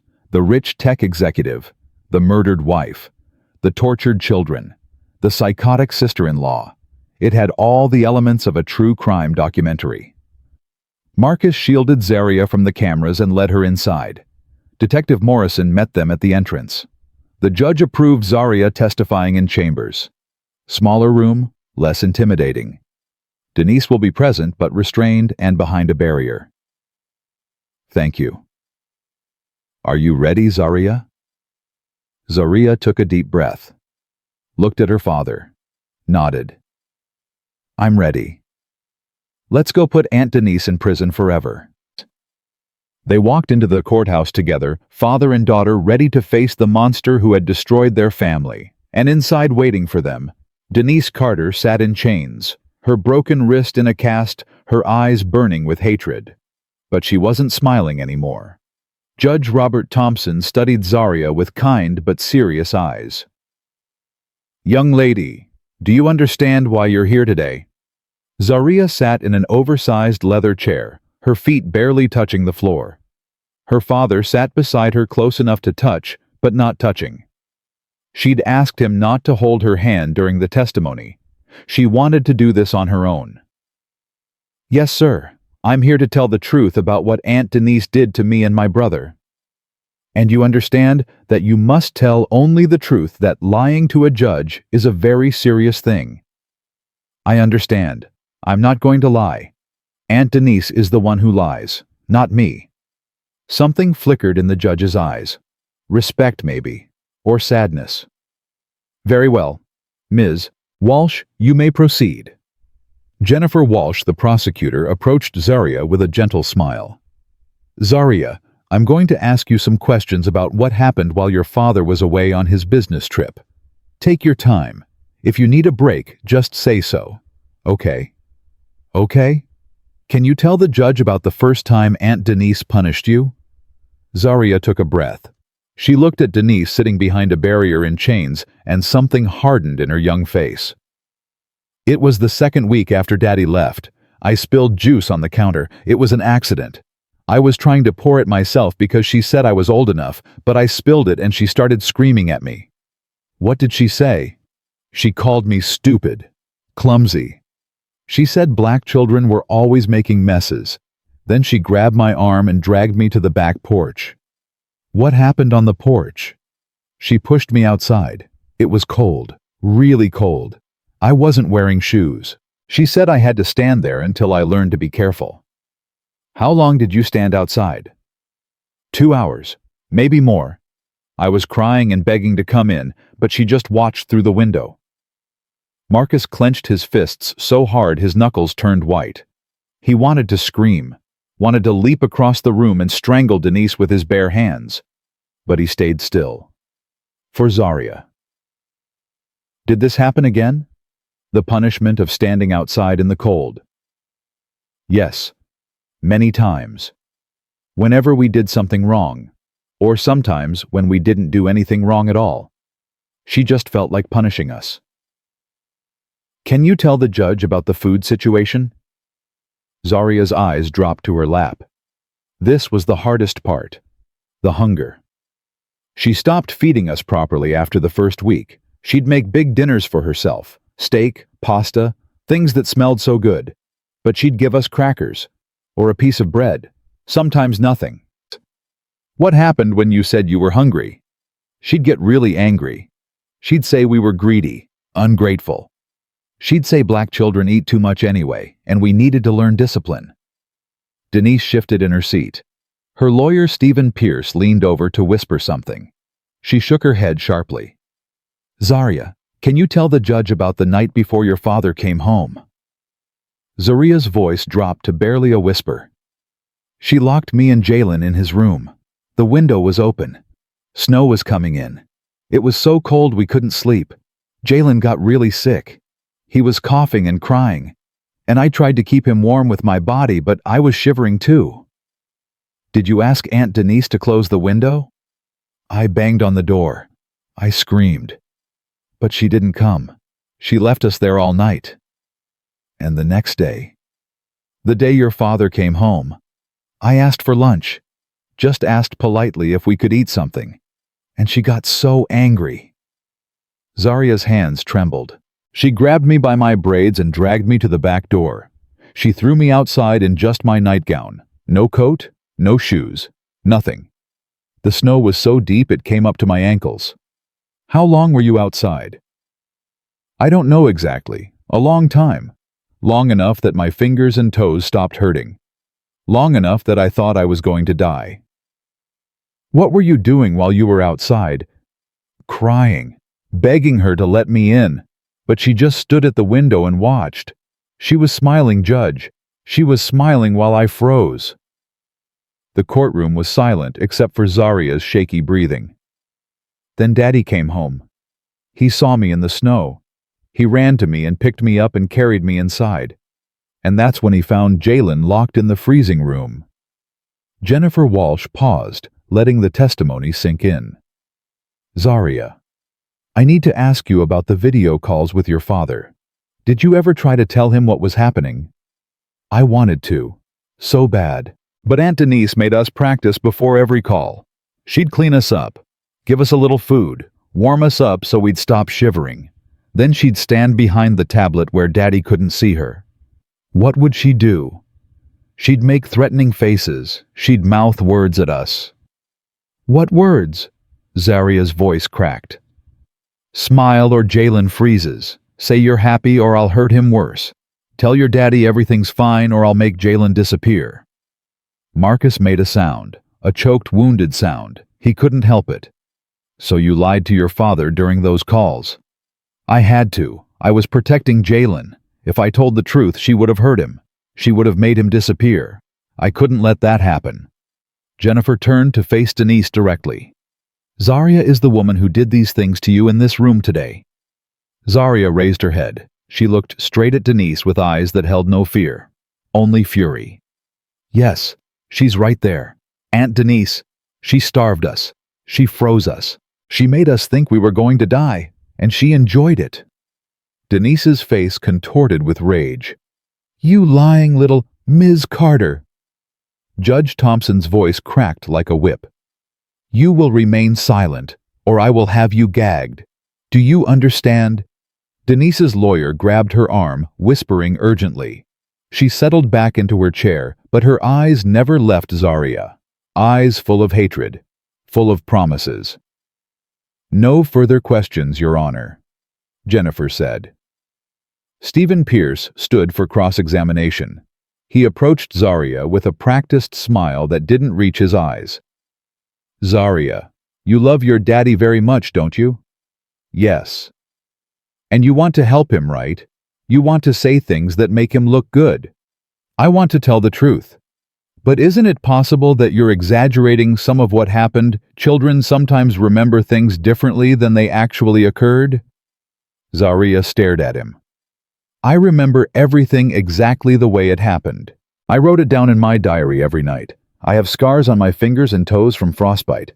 Is that exaggerated too?" Pierce faltered. He hadn't expected an 8-year-old to be this composed, this direct. "No further questions." Judge Thompson dismissed Zaria with a gentle nod. "You've been very brave, young lady. You can go sit with your father now." Zaria walked to Marcus and climbed into his lap. He held her tight, whispering into her braids. "I'm so proud of you, baby. So incredibly proud." "Is it over?" "Not yet, but you did your part. You were amazing." The hearing continued with testimony from Dr. Angela Robinson about the children's medical condition. Photos were shown, weight charts, documentation of frostbite injuries and malnutrition. Then came Detective Morrison with the physical evidence. Zaria's diary, Denise's journal. Financial records showing the embezzlement. Text messages between Denise and her brother planning the kidnapping. Finally, the bombshell. "Your Honor, the state is also charging Denise Carter with murder in the first degree for the death of Jasmine Williams." The courtroom erupted. Pierce jumped to his feet. "Objection. This is the first we're hearing of murder charges." Overruled. Detective Morrison explained the basis for this charge. Morrison laid out the evidence. The phone call Denise made to Jasmine that night, claiming the children were hurt. The icy roads. The accident. Jasmine's voicemail to Marcus expressing panic over her children's safety. "We also have a confession, Your Honor.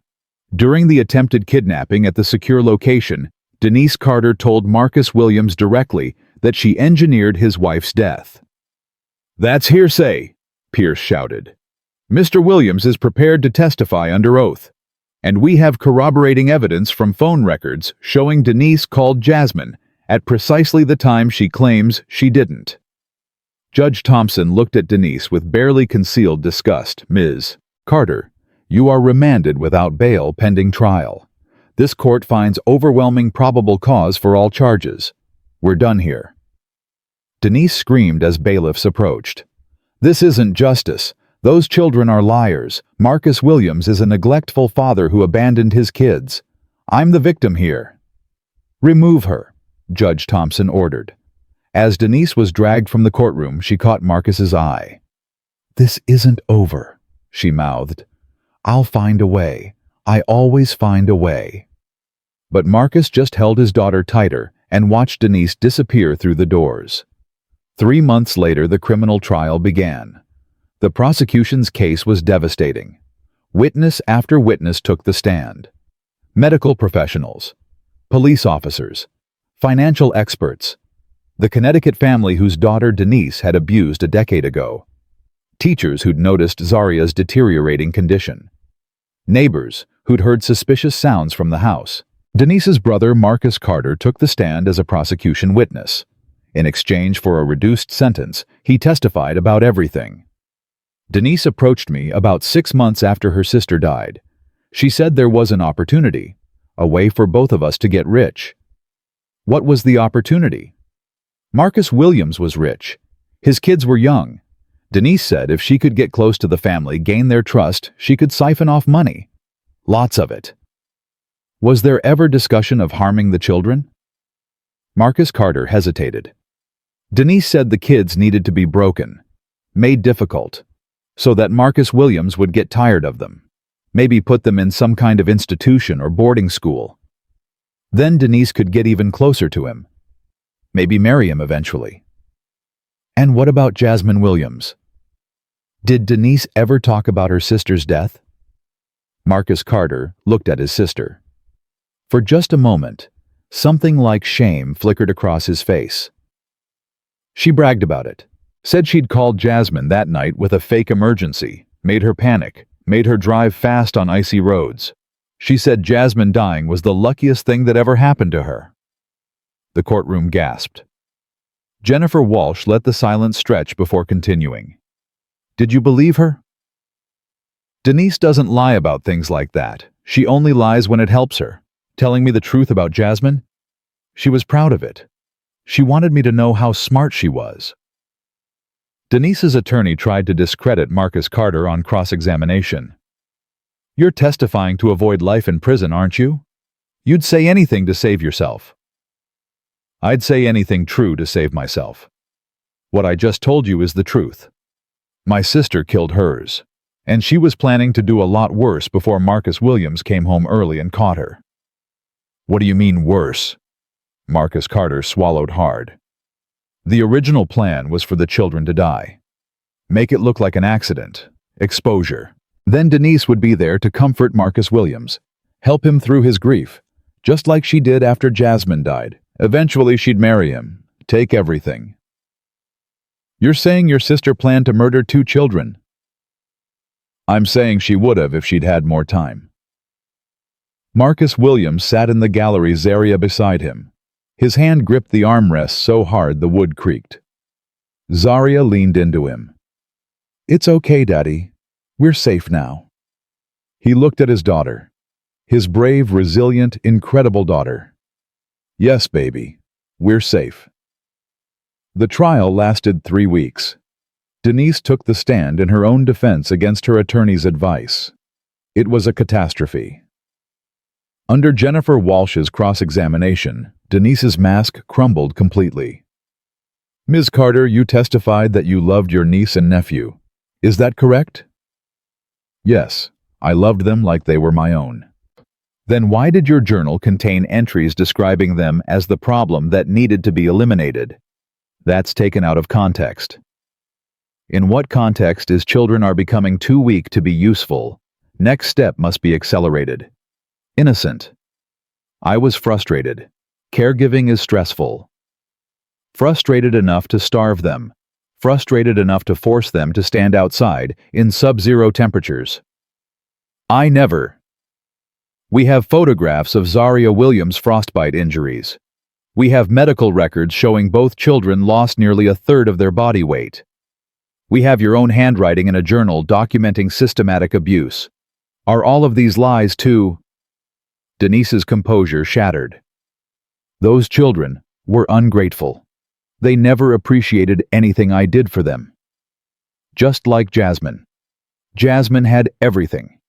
The career, the husband, the perfect life, and she never appreciated it. She just took and took and took, while I had nothing. So you killed her. I didn't kill her. I just made sure she was in a hurry. If she'd been more careful, she would have been fine. It's not my fault she couldn't drive. The confession hung in the air. Denise realized what she'd said. Her face went pale. I didn't mean that's not what I... No further questions. The jury deliberated for 6 hours. Marcus sat in the courthouse hallway with Zaria and Jalen. The toddler was playing with a stuffed elephant. Zaria was reading a book, though her eyes kept drifting to the closed courtroom doors. What if they don't believe us? She asked quietly. They'll believe us. The truth is on our side. But Aunt Denise had a lawyer. He made everything sound confusing. The jury heard your testimony, Zaria. They saw the evidence. They know the truth. The courtroom doors opened. A bailiff appeared. They've reached a verdict. Marcus took his children's hands and walked into the courtroom. He sat in the front row, Zaria on one side, Jalen on the other. Denise was brought in. She looked haggard, defeated. But when her eyes met Marcus's, that familiar hatred still burned. The jury foreman stood. On the charge of murder in the first degree of Jasmine Williams, how do you find... Guilty. Denise swayed. Her lawyer grabbed her arm to steady her. On the charge of aggravated child abuse, how do you find guilty? On the charge of torture, how do you find Guilty. On the charge of attempted kidnapping, how do you find guilty? The verdicts continued. Guilty, guilty, guilty. Every single count. When it was over, Denise collapsed into her chair, sobbing. Marcus felt nothing. No triumph. No satisfaction. Just emptiness. Jasmine was still gone. His children were still traumatized. Guilty verdicts couldn't undo the damage, but they could prevent future damage. They could make sure Denise Carter never hurt anyone again. Sentencing came 4 weeks later. Judge Thompson reviewed the case before delivering his decision. In my 42 years on the bench, I have rarely encountered cruelty as systematic and deliberate as yours, Ms. Carter. You murdered your own sister out of jealousy. You tortured her children out of spite. You stole from the family you pretended to love. And when you were caught, you attempted to kidnap those same children to silence them. Denise stood motionless, her attorney beside her. You have shown no remorse. You have offered no apology. Even now, you maintain that you are the victim. Judge Thompson's voice hardened. You are not a victim, Ms. Carter.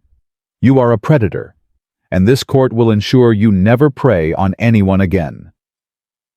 He sentenced her to life without parole for Jasmine's murder. 40 years for aggravated child abuse and torture, 30 years for attempted kidnapping, 20 years for fraud and embezzlement. All sentences to run consecutively, 160 years in prison. Denise would die behind bars. As bailiffs moved to take her away, Denise spoke for the first time. Can I say something to my niece and nephew? Judge Thompson looked at Marcus. Marcus looked at Zaria. It's up to you, baby. You don't have to listen to anything she says. Zaria thought for a moment. Then she stood up, her small frame rigid with courage. I want to hear what she has to say. Judge Thompson nodded. Make it brief, Ms. Carter. Denise turned to face the children she'd tortured. For a moment, her mask slipped back into place, almost gentle, almost loving. Zaria, Jalen, I want you to know that everything I did because I loved you. Your mother, my sister, she took so much from me. But I never stopped loving you both. I hope someday you'll understand that. Zaria stared at her aunt with eyes that held no warmth, no forgiveness. You didn't love us. You hurt us. You starved us. You froze us. You killed our mama, and now you're going to prison forever. Her voice was steady, clear. I'm glad. I hope you think about what you did every single day for the rest of your life. I hope you're cold and hungry in prison, just like you made us cold and hungry. I hope you die in there. And I hope nobody comes to your funeral. The courtroom was silent. Denise's mask cracked. Fury flooded her face. You ungrateful little... Remove her! Judge Thompson ordered. Bailiffs grabbed Denise's arms. She fought them, screaming. This isn't over. You can't keep me in prison forever. I'll get out. I'll find you. The doors closed behind her. Her screams faded down the hallway. And then finally, it was over. Marcus knelt and gathered both children into his arms. You okay, baby? He asked Zaria. I'm okay, Daddy. I said what I needed to say. You were so brave, both of you. I'm so proud. Outside the courthouse, reporters swarmed. Marcus made a brief statement. Justice has been served for my wife Jasmine and for our children Zaria and Jalen. Denise Carter will spend the rest of her life in prison. We're grateful to everyone who helped bring her to justice. Now we focus on healing, on rebuilding our family, on honoring Jasmine's memory by living the lives she would have wanted us to live. He took his children's hands and walked to the car. Daddy, Jalen asked. Yes, buddy. Can we get ice cream? Marcus laughed. It was the first real laugh he'd had in months. Yeah, buddy, we can get ice cream. That night, after ice cream sundaes and bedtime stories and extra hugs, Marcus sat alone in his living room, looking at Jasmine's photograph. It's done, he whispered. She's going to pay for what she did to you, to our babies, to all of us. He touched the glass covering her face. I miss you so much, Jasmine. Every single day. But I promise you I'm going to take care of them. I'm going to be the father you always believed I could be. I'm going to make sure they grow up happy and safe and loved. Tears streamed down his face. I love you. I'll always love you. And I'll make sure Zaria and Jalen always know how much their mama loved them. He kissed the photograph and set it back on the mantel. Then he walked upstairs, checked on both sleeping children, and finally allowed himself to rest. The nightmare was over. Now came the hard part. Healing. 7 years passed like water through cupped hands. Sometimes rushing, sometimes barely moving, but always flowing forward, carrying the Williams family from darkness toward light. Marcus never returned to being CEO. He kept his position as chairman, attending board meetings quarterly, but his real work happened at home. Every morning he made breakfast for his children. Every afternoon he picked them up from school. Every night he tucked them in and told them he loved them. The first year was the hardest. Zaria woke screaming from nightmares at least twice a week. Dreams of freezing. Dreams of Denise's face at the window. Dreams of being locked outside while snow piled around her feet. Marcus would rush to her room, hold her until the shaking stopped, remind her she was safe and warm and loved. Promise you won't leave, she'd ask every single time. I promise, he'd answer every single time. Jalen's trauma manifested differently. He hoarded food under his bed. Crackers, granola bars, anything he could hide. Marcus found the stash during a routine cleaning and felt his heart crack all over again. He didn't scold Jalen, didn't take the food away. Instead, he sat down beside his son and asked gently, Are you afraid there won't be enough to eat? Jalen nodded, tears filling his eyes. Aunt Denise said we ate too much. She said there wasn't enough for us. There will always be enough, buddy. Always. But if keeping food in your room makes you feel safe, that's okay. We'll just make sure it's food that won't spoil. Together they set up a small basket in Jalen's room. Fresh snacks rotated weekly. It wasn't about the food. It was about control. About knowing that hunger would never return. Dr. Robert Wilson became a fixture in their lives. Weekly therapy sessions for both children. Monthly family sessions where all three of them talked through their fears, their anger, their grief. Healing isn't linear. Dr. Wilson reminded Marcus during a particularly difficult stretch. There will be setbacks, bad days, moments when it feels like no progress has been made. But progress is being made. Every day they wake up safe is a victory. Marcus clung to those words during the worst nights. When Zaria refused to eat because food reminded her of deprivation. When Jalen had a meltdown because someone at preschool mentioned the word cold. When Marcus himself couldn't sleep, haunted by everything he'd missed, everything he should have seen. They moved to Atlanta after the first year, away from Minnesota winters, away from the memories, away from the cold that had nearly killed his children. The Georgia warmth felt like healing itself. Zaria stopped flinching at weather forecasts. Jalen discovered he loved swimming in their backyard pool. The sun seemed to bake away some of the darkness that had settled into their bones. Pastor James Thompson from their Minneapolis church connected them with a congregation in Atlanta. Greater Hope Baptist Church became their spiritual home. The community embraced them without pity, without treating them like broken things that needed fixing. You're survivors, Pastor Williams told them during their first Sunday service. And survivors don't need saving. They need witnessing. They need people to say, I see you. I see what you've been through. And I'm walking beside you. Zaria found her voice in church. She joined the youth choir, then the youth group, then the peer counseling program. She started talking about her experience publicly, first to small groups, then to larger audiences.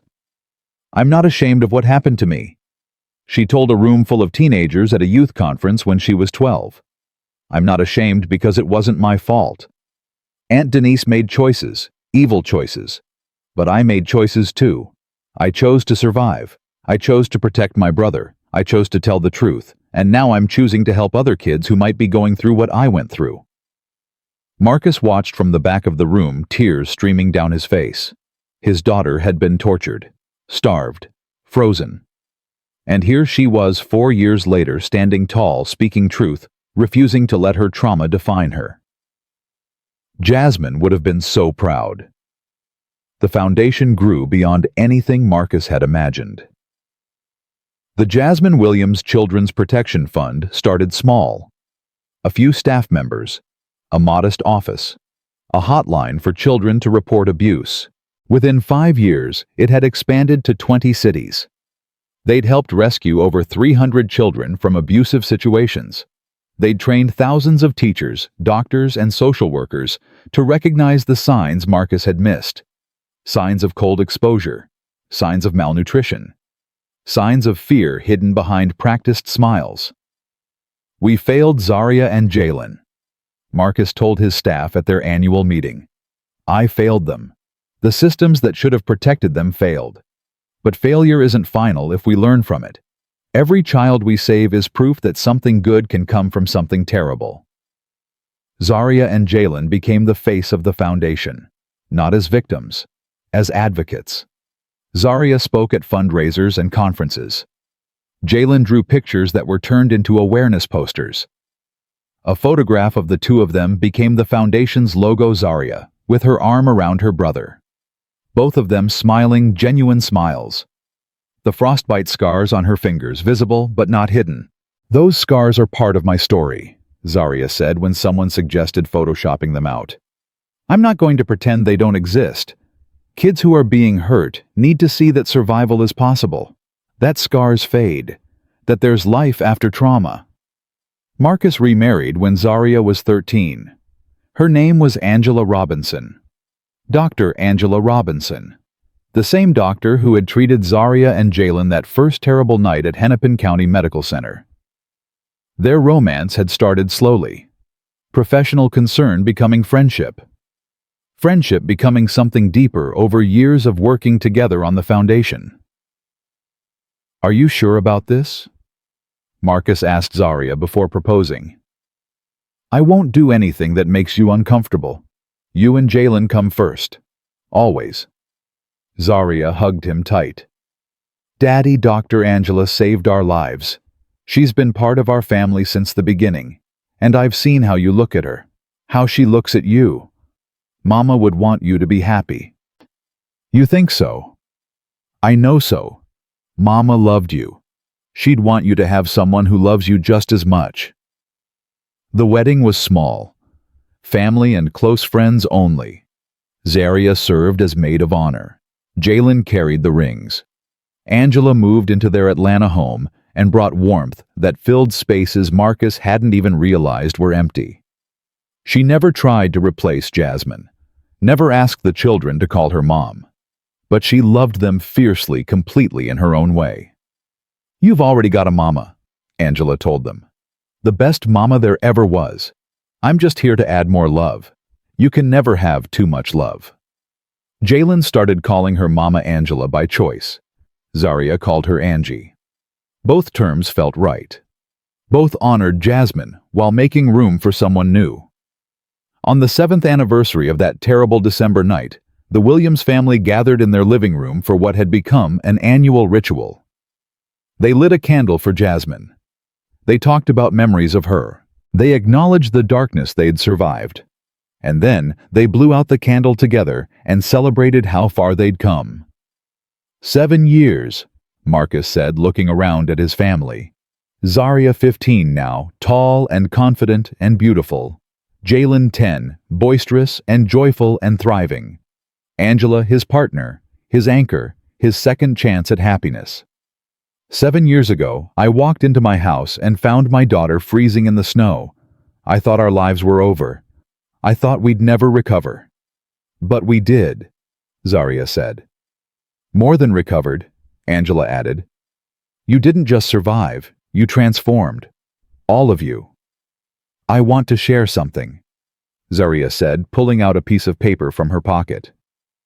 I've been accepted into the Youth Justice Leadership Program.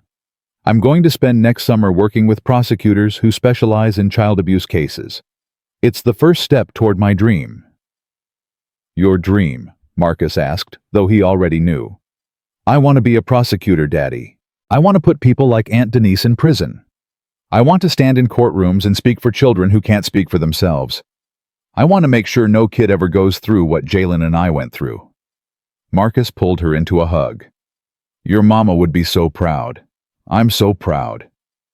I want to be a police officer, Jalen announced, so I can catch the bad guys before Zaria puts them in prison. Everyone laughed, but there was truth beneath the humor. Both children had found purpose in their pain. Both were channeling their trauma into something meaningful. I have news too, Angela said. The foundation just received a $5 million grant. We're expanding to 10 more cities next year. We'll have centers in every major metropolitan area by the time Zaria finishes law school. That's amazing, Marcus said. That's not all.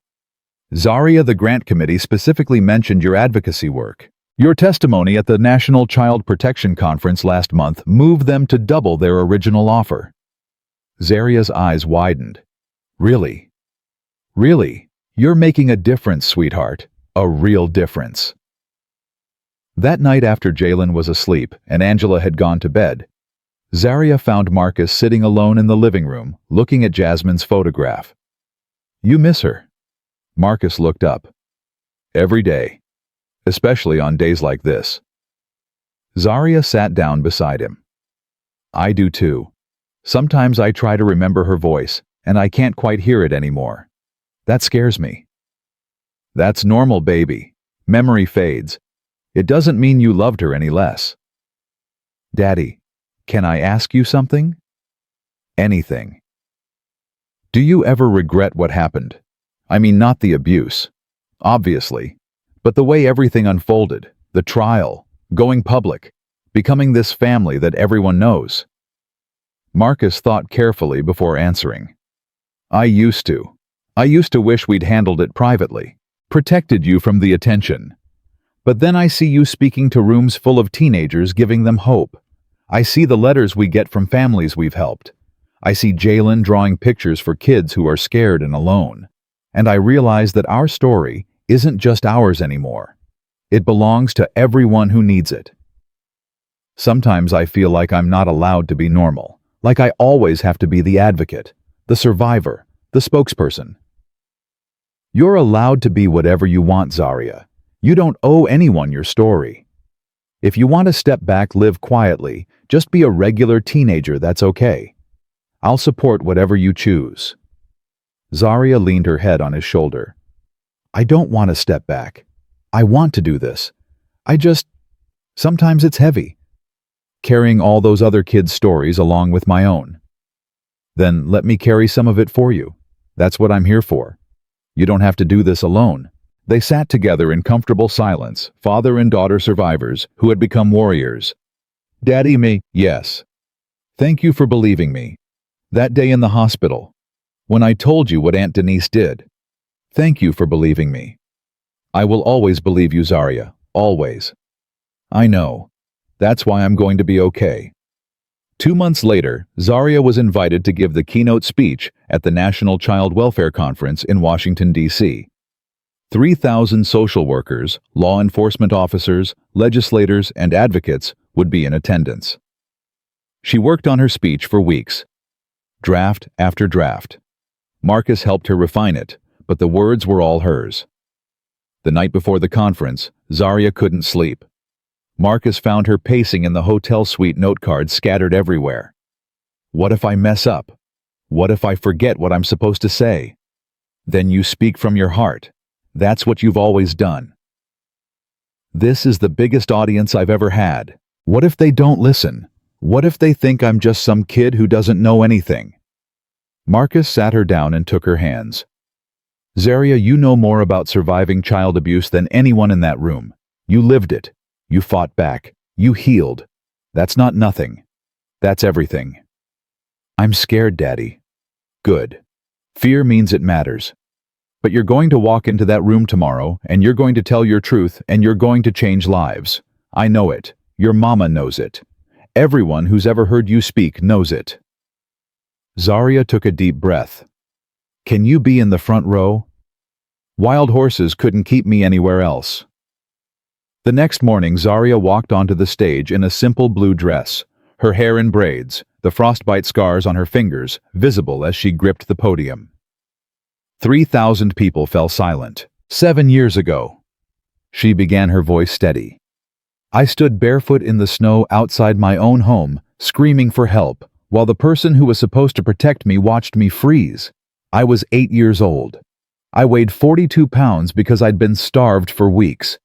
I had frostbite on my fingers and toes. I thought I was going to die.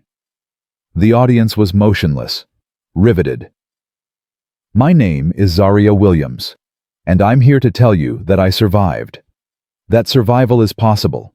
That there is life after trauma, after abuse, after the worst things you can imagine happening to a child. She told her story. Not the sanitized version, the real one. The hunger, the cold, the fear. The video calls where she'd been forced to smile and lie. The night her father found her and everything changed. I survived because my father came home early from a business trip. Because he believed me when I told him the truth. Because doctors and police officers and prosecutors did their jobs. Her voice cracked, but she pushed through. But not every child is that lucky. Right now, somewhere in this country, a child is being hurt by someone they trust. They're cold, they're hungry, they're scared, and they're waiting for someone to save them. She looked directly into the audience. I'm asking you to be that someone. When you see signs of abuse, don't look away. Don't assume someone else will handle it. Don't tell yourself it's not your business, because for that child, you might be the only hope they have. She paused, gathering herself. My mother was murdered by her own sister, the same sister who tortured me and my brother. For a long time, I was angry. So angry, I couldn't see past it. But anger doesn't save children. Action does. Every child you help, every abuser you stop, every family you protect. That's how we honor the ones we've lost. That's how we make sure their deaths mean something. Tears streamed down her face, but her voice remained strong. One person believing a child can save their life. I know because it saved mine. My father believed me. Dr. Angela Robinson believed me. Detective Keisha Morrison believed me. And because they believed, I'm standing here today, alive, healing, fighting. She lifted her chin. I'm going to be a prosecutor. I'm going to spend my life putting people like my aunt in prison. I'm going to speak for children who can't speak for themselves. And I'm going to make sure that no child ever feels as alone as I did standing in that snow. The audience rose to their feet. The applause was thunderous. Marcus stood in the front row, tears streaming down his face, clapping until his hands hurt. That's my daughter, he thought. That's Jasmine's daughter. That's our miracle. After the speech, hundreds of people approached Zaria. Social workers who wanted to share their own stories. Survivors who'd never spoken publicly about their abuse. Parents who'd lost children and found hope in her words. One woman, elderly and trembling, took Zaria's hands in hers. I was abused as a child, she whispered. 70 years ago. I never told anyone. I carried it alone my whole life. But hearing you today, I feel like maybe I can finally let it go. Zaria hugged her. It's never too late. Your story matters. You matter.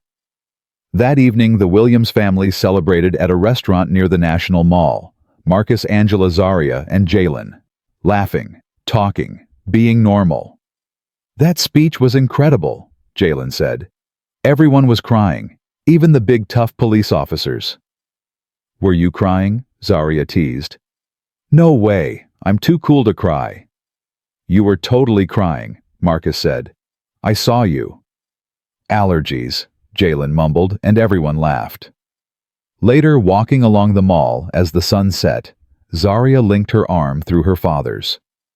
Daddy, do you think Mama can see us? Marcus looked up at the sky where stars were beginning to emerge. I think she's been watching over us since the day she left. I think she's the reason you survived. The reason I came home when I did. The reason we found each other again. I talk to her sometimes, at night, when I can't sleep. I tell her about my day, about school, about the foundation, about everything. Does she answer? Zarya smiled. Not in words.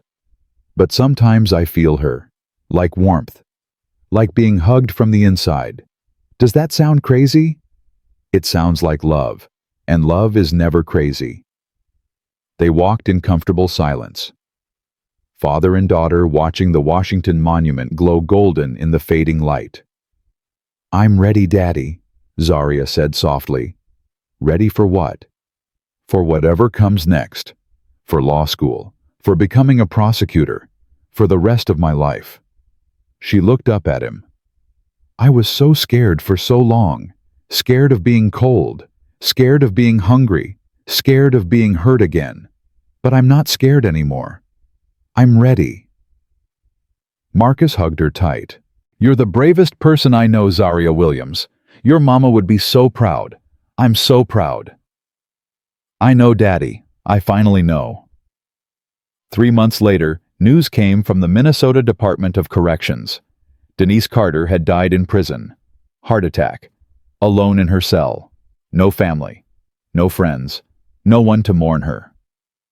Marcus heard the news from Detective Morrison, now retired, but still in touch. I thought you'd want to know. She's gone. Really gone this time. Marcus felt nothing. No satisfaction. No relief. Just emptiness. Thank you for telling me. How are the kids? They're good. Really good. Zarya's applying to colleges. Jalen's thriving. We're happy. That's the best revenge you know. Living well, being happy, not letting her win. She never won. She just caused pain. But pain doesn't last forever. Love does. He told Zarya and Jalen that evening. They deserved to know. Zarya was quiet for a long moment.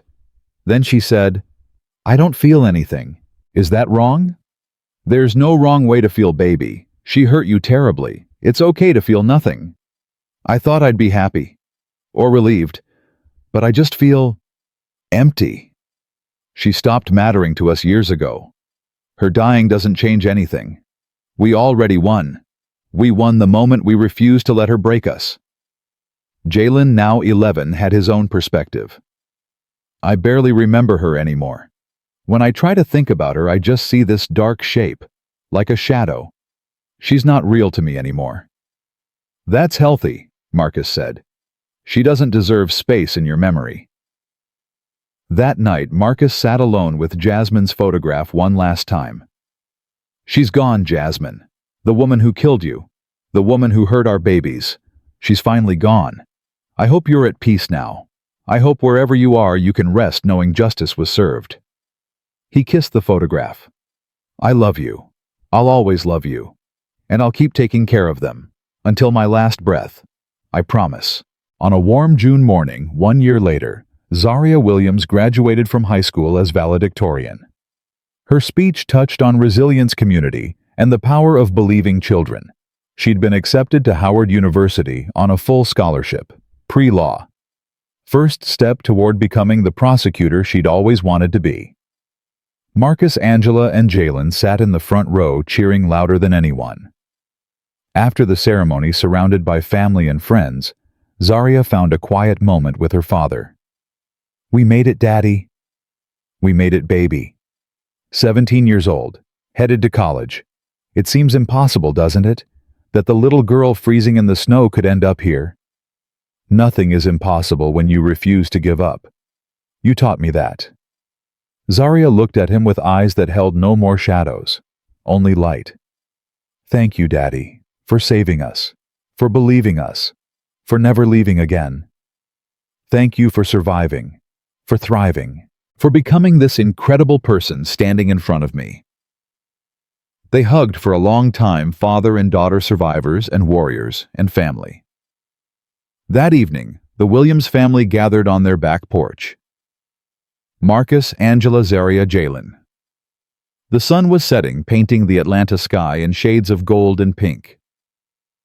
I want to make a toast, Marcus said, raising his glass. To Jasmine, who gave us Zarya and Jalen. To Dr. Angela, who saved them and loved them. To Zaria, who's going to change the world.